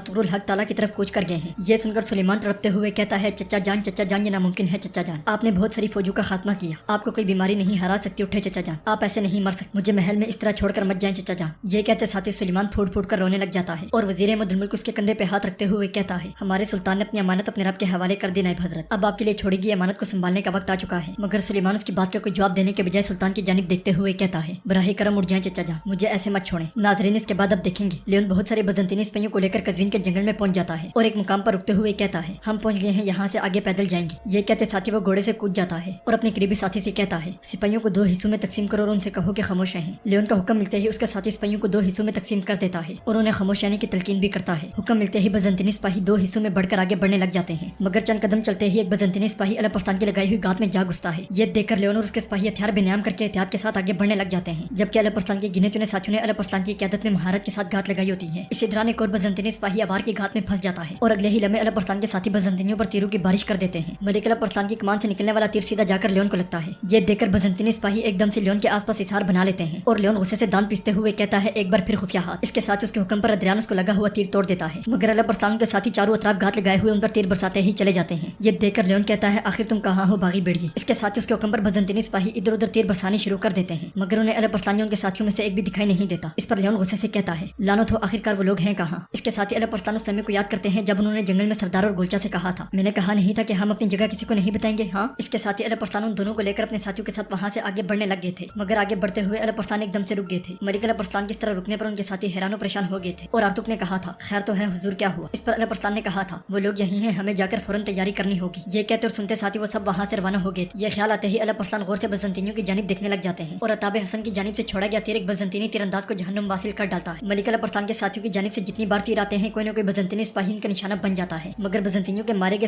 के सारे तीर रायगन चले जाते हैं। ये सूरत हाल देखकर लियोन कहता है, आखिरकार तुम कहाँ हो अलप अरसलान। लियोन के ये कहते साथी बहुत से बजंतीनी सिपाही अलप अरसलान के साथियों के तीरों का निशाना बन जाते हैं। ये सूरत हाल देखकर लियोन हैरान और परेशान हो जाता है। इसके साथ ही अलप अरसलान के साथियों के तीर खत्म हो जाते हैं और दोनों अतराफ से तीरंदाजी रुक जाते हैं। इसके साथ ही अलप अरसलान कहते हैं, खबरदार किसी को भी जिंदा मत छोड़ना। ये कहते और सुनते साथी वो सब अपने हथियार बेनाम करके बजंतीनियों की जानिब बढ़ने लग जाते हैं। मलिक अलप अरसलान के साथियों को आते हुए देखकर लियोन कहता है, मैं तुम्हें कत्ल कर दूंगा बागी बेड़िए। इसके साथ ही दोनों अतराफ के लोग आगे बढ़कर एक दूसरे मलिक अलप अरसलान और उनके गिने चुने साथी मैदान जंग में गजब बर्पा कर देते हैं। शहजादे अलप अरसलान की तलवार जिस जानिब भी हरकत करती है बजंतीनियों की लाशों के अंबार लगाते ही चली जाती है। सफिरिया खतून भी बढ़ चढ़ के बजंतीनियों का मुकाबला कर रही होती हैं। अवार भी अपने बहाले के साथ बजंतीनियों की दुर्गत बना रहा होता है, जबकि आर्तुक भी महारत के साथ अपने नेज़े को हरकत देते हुए बजंतीनियों का सफाया कर रहा होता है। वहाँ मौजूद असीस भी अपनी तलवार को किसी मशीन की तरह हरकत दे रहा होता है और अपने सामने आने वाले बजंतीनियों को काटता ही चला जाता है। सरदार बातूर साहब और यासीन भी बजंतीनियों की लाशों के अंबार लगा रहे होते हैं और उन्हें तेजी से काटते ही चले जाते हैं, जबकि अताब हसन भी अपने कुल्हाड़ों का जबरदस्त अंदाज में इस्तेमाल करते हुए बजंतीनियों को रोनते ही चले जाते हैं। इसी दौरान अताब हसन और लियोन लड़ते लड़ते आमने सामने आ जाते हैं। ये देखकर लियोन कहता है, आ जाओ बूढ़े बेड़िए आ जाओ। ये कहते और सुनते साथी वो दोनों एक दूसरे पर हमलावर हो जाते हैं। बहुत देर की लड़ाई के बाद अताब हसन लियोन के वार को रोकते हुए कहते हैं, जब मैं तुम पर कदम रखूंगा तो तुम देखोगे कि दुनिया कितनी बड़ी है। ये कहते साथी वो एक जबरदस्त वार करके लियोन को जख्मी कर डालते हैं और लियोन तकलीफ से कराते हुए कहता है, बहुत खूब खून और दर्द। लियोन के ये कहते साथी अताब हसन एक मरतबा फिर उस पर हमलावर हो जाते हैं। लियोन की जान खतरे में देखकर बजंतीनी सिपाही आगे बढ़ते हैं और अताब हसन पे हमलावर हो जाते हैं और अताब हसन लियोन को छोड़कर बजंतीनी सिपाहियों का मुकाबला शुरू कर देते हैं। मलिक अलप अरसलान भी तेजी के साथ बजंतीनियों को काटते ही चले जाते हैं। वहाँ मौजूद अकना वालदा भी पूरी बहादुरी के साथ बजंतीनी सिपाहियों का मुकाबला कर रही होती हैं और अपनी तरफ आने वाले बजंतीनी सिपाहियों को जहन्नुम वासिल करते ही चली जाती हैं। बजंतीनी सिपाही मुकाबले की हर मुमकिन कोशिश करते हैं, मगर सल्जूकों के सामने उनकी एक नहीं चलती और वो तेजी से अलप अरसलान की क़यादत में लड़ने वाले उनके साथियों का निशाना बनते ही चले जाते हैं। इधर सल्जूकी महल में सुल्तान तुगलक का जनाजा बिस्तर पे मौजूद होता है और वहाँ खड़ा वजीर अहमदुल मुल्क कहता है, इन्ना लिल्लाहि व इन्ना इलैहि राजिऊन। इसके साथ ही हकीम आगे बढ़कर सुल्तान के चेहरे को डाम देता है और वजीर अहमदुल मुल्क कहता है, इस कमरे में मौजूद लोगों के अलावा किसी को भी सुल्तान की वफात के लिए नहीं होगा। दूसरी जानिब जंगल में अलप अरसलान के साथियों और बजंतीनियों के दरमियान मार का बर्पा होता है और एक जबरदस्त लड़ाई के बाद सारे के सारे बजंतीनी सल्जूकी तलवारों का निशाना बन जाते हैं। बजंतीनी सिपाहियों के खात्मे के साथ ही अलप अरसलान गरजते हुए लियोन को आवाज देते हैं, मगर लियोन वहाँ नहीं होता। मैदान जंग से जख्मी हालत में निकलने वाला लियोन जख्म पे हाथ रखे हुए अद्रियान के साथ जंगल में आगे बढ़ रहा होता है और बातूर साहब अलप अरसलान से कहते हैं, जनाब उस शैतान का जख्म बहुत गहरा है, मैं उनके पीछे जाता लेकिन नादानों ने मेरा रास्ता रोक दिया। इस पर अलप अरसलान कहते हैं, वो अब जानते हैं कि हम कहाँ हैं, इसलिए वो ज्यादा तादाद में आएंगे, हमें यहाँ से फौरन जाना है, तैयार हो जाओ। ये कहते साथी अलप अरसलान अपने साथियों को लेकर तेजी से वहाँ से रवाना हो जाते हैं, जबकि जंगल में मौजूद लियोन अद्रियान से कहता है, आनी जाओ और मजीद दस्ते लाओ, मैं उस सरकश बेड़िए का पीछा करूंगा। इस पर अद्रियान कहता है, आप जख्मी हैं, मैं आपको इस तरह छोड़कर नहीं जा सकता। जवाबन लियोन से दबोचते हुए कहता है, तुम वही करोगे जो मैं तुम्हें कहूंगा। ये कहते साथी वो अद्रियान को जमीन पे फेंक देता है और अद्रियान वहाँ से चला जाता है। इधर सल्जूकी महल में सुलेमान इंतहाई परेशानी के आलम में तख्त पर बैठा होता है और वजीर अहमदुल मुल्क कहता है, नायब हजरत, इस सूरत हाल से मैं भी आपकी तरह परेशान हूँ, लेकिन एक मुद्दत तक सुल्तान की मौत को छुपाना रियासत के लिए फायदेमंद होगा। अगर सुल्तान की मौत का पता चल गया तो कुतुलमश साहब अपने दस्तों को लेकर फौरन तख्त पर कब्जा करने के लिए रे में दाखिल होंगे। इससे पहले कि वो कार्रवाई करें हमें अपनी एहतियाती तदबीर को बढ़ाना होगा और सिपाहियों को जमा करना होगा। जवाबन सुलेमान कहता है, अगर कोई और सुनेगा तो अलप अरसलान भी ये सुन लेगा, उस वक्त हम दो आगू के दरमियान फंस जाएंगे, वो मुझे तख्त नहीं देंगे। इस पर वजीर कहता है, जो हमारा है उसकी हिफाजत से हम पीछे नहीं हटेंगे। वजीर की बात सुनकर सुलेमान हामते कामते हुए कहता है, हाजी, अगर सिपाहियों के कमांडारों को सुल्तान की मौत का इल्म हो गया तो क्या आप जानते नहीं है कि वो क्या करेंगे? जवाबन हाजी कहता है, मैं जानता हूँ बिल्कुल, मगर मैं आपसे कहता हूँ कि आप फिक्र ना करें, मैं तमाम एहतियाती तदबीर इख्तियार करूंगा। इसके साथ ही फ्लोरा कहती है, अगर आपको किसी की मदद की जरूरत है तो मेरे बाबा बगैर किसी हिचकिचाहट के हमारे साथ होंगे सुलेमान। जवाबन वजीर कहता है, फिलहाल हमारे अलावा किसी को मालूम नहीं होना चाहिए कि क्या हुआ। फिर सुलेमान कहता है, हाजी, अलप अरसलान की तलाश में सिपाहियों की तादाद दुगनी कर दो, रे के इर्द गिर्द में मौजूद मुहावजों की तादाद में भी इजाफा करो, लेकिन सबसे पहले फौज के कमांडारों को खबरें भेज दो। हम सुल्तान की मौत को ज्यादा देर तक छुपा नहीं सकेंगे। इससे पहले कि कुतुलमश साहब को खबर हो जाए कि हम तैयारी कर रहे हैं, हम उन पर हमला करेंगे और जब हम अलप अरसलान को तलाश कर लेंगे तो हम उससे भी छुटकारा हासिल करेंगे। दूसरी جانبانی قلعے میں لیون کا پیغام پہنچنے کے بعد افراتفری مچی ہوتی ہے اور بزنطینی سپاہی تیزی کے ساتھ ادھر ادھر بھاگ رہے ہوتے ہیں۔ وہاں موجود ادریان گریگور سے کہتا ہے معزز گورنر ہمیں جلدی کرنی ہوگی، لیون بری طرح زخمی ہے۔ جواباً گریگور کہتا ہے اس سے پہلے کہ الپ ارسلان علاقے سے نکل جائے ہمیں جانا چاہیے، اور پھر پادری کے بیس میں موجود سلجوقی جاسوس سے کہتا ہے ہمارے لیے دعا کرو پادری افندی۔ اسی دوران وہاں ایک خاتون آتی ہے اور گریگور کو خط دیتے ہوئے کہتی ہے معزز گورنر فلورا نے خط بھیجا ہے، وہ کہہ رہی ہے کہ یہ بہت ضروری ہے۔ خط پڑھتے ساتھ ہی گریگور خوش ہوتے ہوئے کہتا ہے آخرکار۔ گریگور کو خوش دیکھ کر سلجوقی جاسوس کہتے ہیں یہ ایک اچھی خبر لگتی ہے عزیز گورنر۔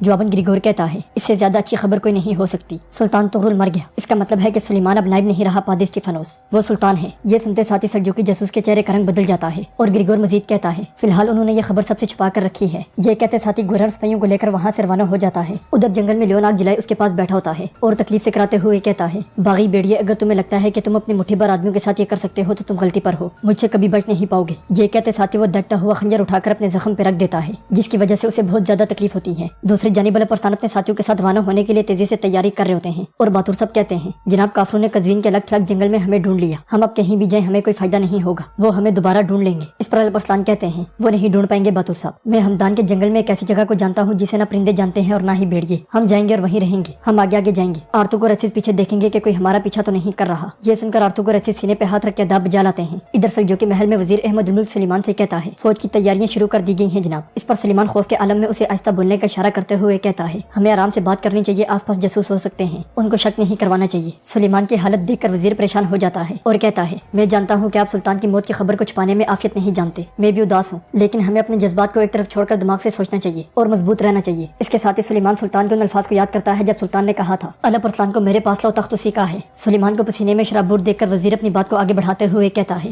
سب سے اہم بات یہ ہے کہ جو بھی کرنا ہے ہمیں جلد از جلد کرنا ہوگا اور سارے جہان کو بتانا ہوگا کہ آپ علی سلجوق سلطنت کے تخت پر بیٹھے ہیں۔ یہ سن کر سلیمان کھڑے ہو کر خوف کے عالم میں کہتا ہے مجھے ایک آواز سنائی دے رہی ہے۔ اس کے ساتھ ہی اسے الپ ارسلان کے الفاظ یاد آتے ہیں جب الپ ارسلان نے اسے کہا تھا سلیمان تم نہیں جانتے کہ تمہارے ساتھ کون ہے، تمہارے سامنے کون ہے اور تمہارے پیچھے کون ہے، لیکن میں یہ سب جانتا ہوں، مجھے تم ہمیشہ اپنے قریب محسوس کرو گے، میں تمہارا ہر لفظ سننے والا پہلا شخص ہوں گا، جان لو کہ تم جہاں بھی جاؤ گے میں وہاں ہوں گا کیونکہ میں تم سے زیادہ تمہارے قریب رہوں گا۔ یہ خیال آتے ہی سلیمان تیزی سے باہر کی جانب بڑھتا ہے تو وزیر کہتا ہے جناب آپ کہاں جا رہے ہیں؟ مگر سلیمان اس کی بات سنے بغیر باہر نکلتے ہوئے وہاں موجود سپاہیوں سے کہتا ہے کون تھا یہاں، بولو کون تھا؟ اس کے ساتھ وہ ایک سپاہی کو گریبان سے دبوچتے ہوئے کہتا ہے کیا تم ہماری باتیں سن رہے تھے؟ بولو کیا تم جاسوس ہو؟ اس پر سپاہی ہانپتے کانپتے ہوئے کہتا ہے میں اس کی ہمت نہیں کر سکتا جناب۔ سلیمان کی حالت دیکھ کر وزیر اس کے پاس آ کر کہتا ہے نائب حضرت پرسکون ہو جائیں، مگر سلیمان اس کی بات سننے کے بجائے وہاں موجود ایک اور سپاہی کو دبوچتے ہوئے پوچھتا ہے کیا تم ہو؟ بولو کیا تم ہو جاسوس؟ اس پر وزیر کہتا ہے نائب حضرت آپ کیا کر رہے ہیں، پرسکون ہو جائیں۔ یہ سن کر سلیمان سپاہی کو چھوڑ دیتا ہے اور وزیر سے کہتا ہے محافظوں کی تعداد بڑھا دو وزیر۔ یہ کہتے ساتھ ہی سلیمان وہاں سے چلا جاتا ہے اور وزیر انتہائی پریشانی کے عالم میں گہری سوچ میں پڑ جاتا ہے۔ دوسری جانب الپ ارسلان کے ساتھی روانگی کی تیاری کر رہے ہوتے ہیں۔ اسی دوران ایک کبوتر پیغام لے کر وہاں آتا ہے جسے دیکھتے ساتھی الپ ارسلان اٹھا لیتے ہیں اور آوار کہتا ہے یہ شمائل صاحب کا پرندہ ہے، یہ کیا پیغام لایا ہے؟ خط پڑھتے ساتھی الپ ارسلان غم سے نڈھال ہو جاتے ہیں اور کہتے ہیں یہ بہت برا ہے، ہمارے سلطان انتقال کر گئے۔ یہ سنتے ساتھی اکنائے والدہ اپنی چیخ روکنے کے لیے اپنے دونوں ہاتھ اپنے منہ پہ رکھ لیتی ہیں جبکہ باقی تمام لوگ بھی غم کے مارے ہکے بکے رہ جاتے ہیں۔ لیون زخمی حالت میں تلوار کا سہارا لیے ہوئے شدید غصے میں جنگل میں بیٹھا ہوتا ہے اور کہتا ہے ملعونوں کہاں رہ گئے ہو، وہ نکل جائیں گے، جبکہ گریگور بھی ادریان اور سپاہیوں کو لیے ہوئے جنگل سے آگے بڑھ رہا ہوتا ہے اور کہتا ہے وہ بندروں کی طرح درختوں کے درمیان چھپ گئے ہیں۔ اس پر ادریان رکتے ہوئے کہتا ہے جناب بہتر ہوگا کہ آگے بڑھنے سے قبل کون لیون کو تلاش کر لیں، اطراف گاتوں سے بھرا ہوا ہے۔ یہ سن کر وہ سب گھوڑوں سے کود جاتے ہیں اور لیون کی تلاش میں تیزی سے آگے بڑھنے لگ جاتے ہیں۔ ادھر جنگل میں الپ ارسلان اپنے ساتھیوں کے ساتھ موجود ہوتے ہیں۔ عتاب حسن کہتے ہیں سلیمان صاحب نے سلطان کی وفات کو قتلمش صاحب سے چھپایا، وہ بخوبی جانتے ہیں کہ اگر قتلمش صاحب کو سلطان کی وفات کا علم ہو گیا تو وہ رے پر قبضے کے لیے وہاں پہنچ جائیں گے، اگر وہ انہیں روکنے میں ناکام رہے اور تخت قتلمش صاحب نے حاصل کر لیا تو ہم بڑی مصیبت میں پڑ جائیں گے جناب۔ جواباً الپ ارسلان کہتے ہیں سلیمان سے پہلے ہمیں قتلمش صاحب کو روکنا ہوگا، اگر قتلمش صاحب نے تخت حاصل کر لیا تو کوئی بھی ان سے چھین نہیں سکے گا، عتاب انہیں ہم روکیں گے، اس کے لیے ہمیں خبر چھپانی نہیں بلکہ پھیلانی ہوگی۔ یہ سن کر سب لوگ حیرانگی سے الپ ارسلان کی جانب دیکھنے لگ جاتے ہیں جبکہ وہاں موجود اکنائے والدہ سلطان کی وفات کا سننے کے بعد زاروں کی طرح رو رہی ہوتی ہیں اور کہتی ہیں مجھ میں مزید برداشت کی ہمت نہیں رہی سلجان خاتون، اب مزید کسی کے جانے کی خبر سننے کی طاقت نہیں رہی۔ اس پر سلجان خاتون کہتی ہیں یہ وقت خود کو تکلیف میں ڈالنے کا نہیں ہے، اس کے برعکس آپ کو زیادہ طاقتور ہونا ہوگا۔ اس کے ساتھ ہی الپ ارسلان بلند آواز سے کہتے ہیں والد چاغری صاحب کے بعد شہنشاہوں کے شہنشاہ ہمارے سلطان نے بھی اپنی جان خدا کے سپرد کر دی، والد اور چچا کے خون پسینے دعاؤں اور مضبوط ایمان کے ساتھ قائم کی جانے والی ریاست کی عظمت کو بچانے والے ہم چند لوگ رہ گئے ہیں، لیکن ان چند لوگوں کے اندر بہنے والا دریا بہت بڑا ہے۔ ہم آسمان کی طرف ہاتھ اٹھا کر دعا اپنے لیے نہیں بلکہ دین مبین اسلام کی خاطر کرتے ہیں، اس دین کا پرچم تھامنے والی ترک نسل کے لیے کرتے ہیں، ہم ان کے لیے حفاظت راحت اور طاقت کی دعا کرتے ہیں، اس کے لیے ہمیں پہلے زندہ اور غیر جانبدار رہنا ہوگا، فوراً جمع ہو جائیں، یہ ہجرت کا وقت ہے۔ اسی دوران انہیں اپنے اوپر سے سیٹی والے تیر گزرتے ہوئے دکھائی دیتے ہیں جنہیں دیکھتے ساتھی الپ ارسلان پریشانی کے عالم میں کہتے ہیں سب کچھ یہیں چھوڑ دو اور نکلو یہاں سے۔ یہ کہتے ساتھی الپ ارسلان اپنی تلوار بے نیام کر لیتے ہیں اور جنگل کے دوسرے حصے میں موجود لیون سیٹی والے تیروں کی آواز سن کر کہتا ہے مارکا شروع ہو چکا ہے۔ یہ کہتے ساتھی وہ تلوار اٹھا کر اس مقام پر آتا ہے جہاں گورنر گریگور اور باقی لوگ موجود ہوتے ہیں۔ گریگور اور سپاہیوں کو دیکھ کر कर लियोन कहता है, मलिक अलपरसान ने तीर देख लिया है, जल्दी करो। ये कहते और सुनते साथी वो सब अपने हथियार बेनयाम करके अलपरसान के साथियों के ताकुब में लग जाते हैं। इधर सलजो के महल में सुलेमान शदीद गुस्से में फ्लोरा को लेकर अपने कमरे में जाता है और उसे एक जानिब धकेलते हुए कहता है, अच्छा तो तुमने अपने बाप को सब कुछ बता दिया, और क्या बताया है, जल्दी बोलो। मेरी बात नहीं सुनी थी क्या? मैंने कहा नहीं था कि किसी को सुल्तान की मौत की खबर ना हो। बताओ, नहीं कहा था क्या? इस पर फ्लोरा कहती है, बिल्कुल कहा था, बिल्कुल कहा था, मगर आपके दुश्मनों ने हर तरफ से आपका मुहासरा कर रखा है सुलेमान। मेरी नीयत साफ है, मुझे डर है कि आपके साथ कुछ बुरा ना हो जाए। ये सुनकर सुलेमान शदीद परेशानी के आलम में जोर जोर से चीखने लग जाता है और फ्लोरा उसके हाथ पकड़ते हुए कहती है, मुझे समझिए, मैं आपसे बहुत प्यार करती हूँ, आपके बगैर नहीं रह सकती। ये कहते साथियों अपना सर सुलेमान के कंधे पर रख देती है। नाजरीन, इसके बाद आप देखेंगे मुरू के बिले के मरकजी खेमे में कुतलमश तख्त पे बैठा होता है और अपने सामने खड़े बातुर साहब की सारी बात सुनने के बाद कहता है, अच्छा तो तुम अपनी जान को खतरे में डालकर हर किसी से छुपकर ये खबर बताने आए हो, है ना? इस पर बातुर साहब कहते हैं, हाँ बिल्कुल कुतलमश साहब। जवाबन कुतलमश कहता है, मुझ पर ये एहसान क्यों कर रहे हो? ये सुनकर बातुर साहब उस लम्हे को याद करते हैं जब अलपरसान ने उनसे कहा था, आप कुतलमश साहब के पास जाकर उन्हें कहेंगे कि रियासती उमूर से नवाकिफ सुलेमान साहब ने कुफार से इत्तेहाद कर लिया है और सुल्तान की मौत को छुपाने की वाहिद वजह कुतलमश साहब का डर है। ये सुनकर बातुर साहब सीने पे हाथ रख के अताब बजा लाए थे और अताब हसन ने कहा था, हुजूर क्या ये खबर कुतलमश साहब को फौरन रे की तरफ कूच करने पर मजबूर नहीं करेगी? इस पर अलपरसान ने कहा था, मैं इसीलिए ये सब कुछ कुतलमश साहब के इल्म में लाना चाहता हूँ। वो हमसाया इलाकों से मदद का इंतजार किए बगैर अपने तमाम साजो सामान और आदमियों को लेकर रे की तरफ कूच करेंगे और रास्ते में हम उन्हें रोकेंगे। मलिक अलपरसान की बताई गई सारी बात बताने के बाद बातुर साहब कहते हैं, हासिल कलाम यह है कि मैं ये काम रियासत के मफाद में कर रहा हूँ, ना कि आप पर एहसान के लिए। सब जानते हैं कि मैं अलपरसान साहब से कितना प्यार करता हूँ, लेकिन मैं ये भी जानता हूँ कि वो अपने साथ मौजूद चंद लोगों के जरिए तख्त हासिल नहीं कर सकेंगे, इसीलिए मैं आपके पास आया हूँ। सलजोकी तख्त को हमेशा तुर्कों के ज़ेरे असर रखने वाले और कुफार से किसी सूरत इत्तेहाद न करने वाले, उनसे हमेशा जंग करने वाले कुतलमश साहब के हुक्म तले लड़ना चाहता हूँ। बातुर साहब की सारी बात सुनने के बाद कुतलमश उनका शुक्रिया अदा करते हुए कहता है, मैं अच्छी तरह समझ गया हूँ कि आप क्यों आए हैं और मुझे आप पर यकीन है। सच तो यह है कि अगर मुझे तख्त ना मिला तो भी मैं तख्त पर सुलेमान साहब के बजाय अलपरसान साहब को देखना पसंद करूंगा। सूरत हाल ऐसी है तो वो सोच रहे हैं कि हमें सुल्तान के वफात के लिए नहीं है। शहजादे अलपरसान के फौज जमा करने से पहले हम महल के दरवाजे पर होंगे और हमें गाफिल समझने वाले अपनी गफलत में हमारे पंजों में जकड़े जाएंगे। फौरन तैयारियां मुकम्मल करो रसूल तेगन, ये रे जाने का वक्त है। इस पर रसूल तेगन कहता है, मुरू के बाहर कई हजार सिपाही हमारे इशारे का इंतजार कर रहे हैं, भाईजान क्या उन्हें खबर करके उनके आने का इंतजार ना करें? जवाबन कुतलमश कहता है, वक्त बहुत कम है रसूल तेगन, जो कहा है जो वो करो। मुरू में सिर्फ खुफिया सिपाही छोड़ेंगे, बाकी सब हमारे साथ आएंगे। दूसरी जानिब लियोन मलिक अलपरसान की तलाश में अपने सिपाहियों को लिए हुए तेजी से आगे बढ़ रहा होता है और गुस्से से कहता है, हम यहाँ तफरीह के लिए नहीं आए, जल्दी चलो। इसी दौरान तेजी से आने वाले तीर बहुत से बजंतीनी सिपाहियों को जहन्नुम वासिल कर डालते हैं। ये देखकर लियोन चीखते हुए कहता है, ढहाले सामने करो, दायरे की शक्ल बनाओ। इसके साथ ही वो सब ढहालों के पीछे छुप जाते हैं और ग्रिगोरी इधर उधर देखने के बाद कहता है, लानत हो अलपरसान, वो हमारे साथ बिल्ली चूहे का खेल खेलना चाहता है। इसके साथ ही लियोन बुलंद आवाज से कहता है, मुझे बिल्लियां बिल्कुल पसंद नहीं है, बागी बेड़ी। फिर ग्रिगोर से कहता है, हम उनसे ज्यादा हैं, हमें हमला करना चाहिए ना कि दिफा। जवाबन ग्रिगोर कहता है, तुम क्या सोच रहे हो? इस पर लियोन उन सबको खामोश रहने का इशारा कर और कुछ देर के बाद कहता है, यहाँ कोई आवाज नहीं है, मुमकिन है कि वो हमें आगे बढ़ने से रोकने के लिए कोई चाल चल रहे हैं, वो हमें चाल के जरिए रोक रहे हैं। ये कहते साथ ही लियोन ढहालों से निकलकर आगे आ जाता है। ये देखकर ग्रिगोर कहता है, तुम्हारे ख्याल में तुम क्या कर रहे हो? यहाँ और मरना चाहते हो क्या? जवाबन लियोन कहता है, बिल्कुल जैसा मेरा अंदाजा था, वो चाहते हैं कि हम डरे और एक जगह रुके रहें, इस तरह उन्हें फरार होने का मौका मिल जाएगा। वो यहाँ नहीं है, भाग गए। लियोन की आवाज सुनकर एक जानिब अपने साथियों के साथ छुपे हुए अलपरसान कहते हैं, इन्होंने दाना निकल ली, हमारा फेंका गया दाना उन्होंने निकल ली। वो सोच रहे हैं कि हम जा चुके हैं। इस पर आवार कहता है, जनाब उनकी पेशानियों पर निशाना लगाते हैं, मैं मजीद इंतजार नहीं कर सकता। जवाबन अलपरसान कहते हैं, सब्र करो आवार, उनकी तादाद बहुत ज्यादा है, हम उन्हें जुदा जुदा करके तबाह करेंगे, बस उन्हें मुंतशिर होने दो। इसी दौरान ग्रिगोर भी ढहालों के पीछे से निकलकर लियोन के पास आ जाता है और कहता है, लानत हो तुम शहीद, वो यहाँ से जा चुके हैं। इस पर लियोन कहता है, हम मुंतशिर होंगे, हर ग्रोह मुख्तलिफ सिमत में जाएगा। ये कहते साथियों सिपाहियों को इधर उधर भेज देता है और फिर कहता है, माथेओस बूढ़ा और बाकी सब मेरे साथ आएंगे। ये कहते साथियों सब आगे बढ़ने लग जाते हैं। बजंतीनी सिपाहियों को इधर उधर जाते हुए देखकर अलपरसान कहते हैं, मैं अताबी और सिरिया खतून के साथ जनूब की तरफ जाने वाले हर शख्स की सांस काट दूंगा, आप लोग शिमाल की तरफ जाने वालों के लिए मौत का पैगाम लेकर जाओ। ये कहते साथी अलपरसान सिरिया खतून और अताबे के साथ जनूब की जानिब बढ़ जाते हैं, जबकि अलपरसान के साथी शिमाल की जानिब जाने वाले सिपाहियों पर टूट पड़ते हैं। इसी दौरान अलपरसान सिरिया खतून और अताबे हसन भी जनूब की जानिब जाने वाले बजंतीनी सिपाहियों का रास्ता रोककर उन्हें काटने शुरू कर देते हैं। अताबे हसन का कुल्हाड़ा मैदान जंग में गजब बर्पा कर देता है और वो अपने दोनों हाथों में मौजूद कुल्हाड़ों के साथ बजंतीनियों को काटते ही चले जाते हैं। मलिक अलपरसान भी फुर्ती के साथ लड़ते हुए बजंतीनी सिपाहियों का सफाया करते ही चले जाते हैं, जबकि शिमाली सिंध में अलपरसान के साथियों ने गजब बर्पा किया होता है और वो बजंतीनी सिपाहियों को हरी भरी सब्जी की तरह काट रहे होते। अवार अपने बहाले के साथ बजंतीनियों के लिए खौफ की अलामत बन जाता, जबकि अचीज भी अपनी तलवार के साथ बराबर बजंतीनियों को सफाया कर रहा होता। आर्तुक भी महारत के साथ अपने नेज़े का इस्तेमाल करते हुए बजंतीनी सिपाहियों को काट रहा होता है, जबकि सलजान खतून और अकने वालदा दोनों बच्चों को लिए हुए जंगल से आगे बढ़ रही होती। गोलचा आगे बढ़ते हुए कहते, मेरी बाजी को कुछ होगा तो नहीं अकने वालदा। इस पर अकने वालदा कहते, बेटियों से कुछ नहीं होगा, खुदा हमेशा मजलूम की मदद करता है। ये कहते और सुनते साथी वो मलिक शाह को लिए हुए वहाँ से आगे बढ़ जाते। जंगल में अलपरसान और अताबे हसन बजंतीनी सिपाहियों को तेजी से जहन्नुम वासिल कर रहे होते हैं। इसी दौरान अलपरसान को ग्रिगोर की आवाज सुनाई देती। ग्रिगोर की आवाज सुनकर अलपरसान जैसे ही पीछे मुड़ते हैं, उसकी तलवार सिरिया खतून के गले पे देकर हक्के बक्के रह जाता और ग्रिगोर सिरिया खतून से कहता है, सफिरिया खतून तलवार नीचे फेंक। इसके साथ ही लियोन भी वहाँ आ जाता है और अलपरसान से कहता है, बागी बेड़िया मुझसे बचने का सोच रहे थे, है ना? शाबाश, अपनी तलवारें फेंक। ये सुनकर अलपरसान गहरी सोच में पड़ जाता और ग्रिगोर कहता है, अलपरसान क्या सोच रहे हो कि अपनी बीवी की मौत चाहते हो? अपनी तलवार फेंक। ये सुनकर अलपरसान अपनी तलवार जमीन में गाड़ देते और अताबे हसन भी अपने कुल्हाड़े जमीन पे रख देते। जंगल के दूसरे हिस्से में अलपरसान के साथी बजंतीनी सिपाहियों को काट रहे होते हैं। बेशुमार बजंतीनी सिपाही उनके हथियारों का निशाना बनते ही चले जाते हैं। इसी दौरान बहुत से बजंतीनी सिपाही वहाँ आ जाते हैं और अलपरसान के साथी उनका भी बहादुरी के साथ मुकाबला शुरू कर देते। इधर लियोन अलपरसान پرسان سے کہتا ہے کتنی بدقسمتی کی بات، میں کافی عرصہ سے تم جیسے بے مثال بھیڑیے سے لڑنا چاہتا تھا۔ اسی دوران تیزی سے آنے والا ایک تیر گریگور کے بازو میں پیوست ہو جاتا ہے، جس کی وجہ سے گریگور کے پاؤں لڑکھڑا جاتے ہیں۔ موقع ملتے ہی سفیریا خاتون گریگور کی تلوار کے نیچے سے نکل کر اعلیٰ پرسان کے پاس چلی جاتی ہیں اور گریگور اور لیون حیرانگی سے ادھر ادھر دیکھنے لگ جاتے ہیں۔ اس کے ساتھ ہی شابیل صاحب اپنے ساتھیوں کے ساتھ وہاں آ جاتے ہیں، جنہیں دیکھتے ساتھ ہی گریگور کہتا ہے پاپا اسٹیفانوس، جواباً شابیل صاحب کہتے ہیں پاپا اسٹیفانوس نہیں گریگور، شابیل کا ہو شابیل۔ یہ سن کر لیون چیختے ہوئے کہتا ہے سب کو مار ڈالو، سب کو مار ڈالو۔ یہ سن کر دونوں اطراف کے لوگ ایک دوسرے پر حملہ آور ہو جاتے ہیں۔ شابیل صاحب اور ان کے جنباز ساتھیوں کے آنے کی وجہ سے اعلیٰ پرسان کی طاقت میں بھی اضافہ ہو جاتا ہے اور وہ اپنے ساتھیوں کو لے کر بہادری کے ساتھ بزنطینیوں کا مقابلہ شروع کر دیتے ہیں۔ بزنطینی سپاہی تیزی سے مسلمانوں کی تلواروں کا نشانہ بننا شروع ہو جاتے ہیں۔ سفیریا خاتون بہادری کے ساتھ لڑتے ہوئے بزنطینی سپاہیوں کو کاٹ رہی ہوتی۔ شابیل صاحب کی تلوار بزنطینیوں کے لیے ڈراؤنا خواب بن جاتی اور بے شمار بزنطینی سپاہی ان کی تلوار کا نشانہ بن جاتے ہیں۔ اسی دوران بہت سے بزنطینی سپاہی سفیریا خاتون اور اعلیٰ پرسان کو چاروں طرف سے گھیر لیتے ہیں۔ یہ دیکھ کر وہ دونوں پیٹ سے پیٹ ملا کر کھڑے ہو جاتے ہیں اور پھر ایک ساتھ بزنطینیوں پر ٹوٹ پڑتے ہیں۔ سفیریا خاتون اور اعلیٰ پرسان کا حملہ اتنا زوردار ہوتا ہے کہ بزنطینیوں کے پاؤں اکھڑ جاتے ہیں اور وہ تیزی سے ان کی تلواروں کا نشانہ بننا شروع ہو جاتے ہیں۔ یہ دیکھ کر ایک جانب کھڑا لیون چیختے ہوئے کہتا ہے مرو مت ملونو، مرو مت، ڈرے بغیر لڑو، آنی پہنچ کر زندہ بچ جانے والوں کو میں اپنے ہاتھوں سے ماروں گا۔ یہ سن کر بزنطینی سپاہی آگے بڑھتے ہیں تو تابع حسن اپنا کلہاڑا ان پر مشین کی طرح چلا دیتے ہیں اور بزنطینی سپاہی ان کے کلہاڑے کی دھار کا نشانہ بننا شروع ہو جاتے ہیں۔ ملک اعلیٰ پرسان شابیل صاحب کے ساتھیوں کے ساتھ مل کر لڑتے ہوئے بزنطینی سپاہیوں کو گاجر مولی کی طرح کاٹتے ہی چلے جاتے ہیں۔ بزنطینی سپاہیوں کو اس طرح کرتے ہوئے دیکھ کر گریگور پیچھے ہٹتے ہوئے کہتا ہے ہم بہت سے آدمیوں کو کھو رہے ہیں، تم بھی زخمی ہو، ہمیں پیچھے ہٹ جانا چاہیے۔ اس کے ساتھ ہی گریگور بلند آواز سے کہتا ہے ہم پیچھے ہٹ رہے ہیں، ہم پیچھے ہٹ رہے ہیں۔ اور پھر لیون اعلیٰ پرسان سے کہتا ہے اگر میرا پسندیدہ ہاتھ زخمی نہ ہوتا تو تمہارا پنجہ کاٹ کر پھینک دیتا باغی بیڑی۔ یہ سن کر اعلیٰ پرسان بزنطینی سپاہیوں کو کاٹنا شروع کر دیتے ہیں، جبکہ لیون گریگور سپاہیوں کو لے کر پیچھے قبیلے میں رسول تیگن سپاہیوں پر چیختے ہوئے کہتا ہے شاباش سپاہیوں، جلدی کرو، دیر مت کرو، جس کے لیے آپ دن گن رہے تھے، سوال پوچھ رہے تھے، اس کے لیے کوچ کا وقت آ گیا ہے۔ اسی دوران خیمے سے کوتلمش بھی باہر آ جاتا ہے اور رسول تیگن اس کے پاس جا کر کہتا ہے بھائی کیا واقعی اتنی جلدی میں رہ جا رہے ہیں؟ جواباً کوتلمش کہتا ہے میں بھی ایسا نہیں چاہتا تھا لیکن ایسا ہی ہوا، دیکھتے ہیں کہ ہمارے مقدر میں کیا لکھا ہے۔ مرو سے نکلتے ہی رے کا محاصرہ کرنے کے لیے ہم اپنی فوج کو 3 حصوں میں تقسیم کریں گے۔ یہ سن کر رسول تیگن ہاں میں سر ہلاتا ہے اور دور کھڑے باتور صاحب انہیں غور سے دیکھنے لگ جاتے ہیں۔ دوسری جانب جنگل میں اعلیٰ پرسان شابیل صاحب کا شکریہ ادا کرتے ہوئے کہتے ہیں آپ دوبارہ اس مشکل وقت میں خضر علیہ السلام کی طرح نمودار ہوئے، آپ کی بھیجی کی خبر سے ہم انشاءاللہ ایک بڑی آفت سے بچ جائیں گے۔ اس پر شابیل صاحب کہتے ہیں ہم ہمیشہ آپ کے شانہ بشانہ ہیں، آج جو کچھ ہوا ہم اس سے بے نقاب ہو گئے ہیں، راز پر موجود پردہ پوری طرح سے اٹھ گیا ہے، ہمارے دل ایک ساتھ تھے اب جسم بھی ایک ساتھ ہیں۔ اس پر اعلیٰ پرسان کہتے ہیں سلجان والدہ اور باقی ہمدان کی طرف جا رہے ہیں، آپ اور آپ کے آدمی ان کے ساتھ جائیں گے۔ یہ سن کر شابیل صاحب ہاں میں سر ہلاتے ہیں اور اعلیٰ پرسان اپنے ساتھیوں کی جانب دیکھتے ہوئے کہتے ہیں ہم کوتلمش صاحب اور ان کے ہم سفروں کو روکنے کے لیے جائیں گے۔ اس پر اوار حیرانگی سے کہتا ہے حضور اتنے لوگوں کو ہم 6 آدمیوں کے ساتھ کیسے روکیں گے؟ جواباً اعلیٰ پرسان کہتے ہیں جس مروز سے ان کا کوئی تعلق نہیں ہے وہاں انہیں پہاڑوں اور آگ سے روکیں گے۔ شاباش، تاخیر کرنے کا وقت نہیں ہے، راستے میں سب کچھ بتاؤں گا۔ یہ کہتے ساتھیوں اپنے ساتھیوں کو لے کر وہاں سے چلے جاتے ہیں۔ دوسری جانب بس پراکان قلعے میں لیون اور گریگور اپنے زخموں کا علاج کر رہے ہوتے ہیں۔ لیون کہتا ہے اپنی آنکھوں کے سامنے موجود پادری کی غداری کیسے نہیں جان سکے؟ اس پر گریگور کہتا ہے ماتھیوس نے مجھے خبردار کیا تھا لیکن میں نے اس کی بات نہیں سنی، وہ درست تھا۔ جواباً لیون کہتا ہے اپنی بہن کے شہنشاہ کے پاس جانے کا علم ہونے پر دیکھتے ہیں باغی بیڑیا کیا کرے گا۔ لیون کی بات سن کر گریگور انتہائی پریشانی کے عالم میں کھڑے ہو کر کہتا ہے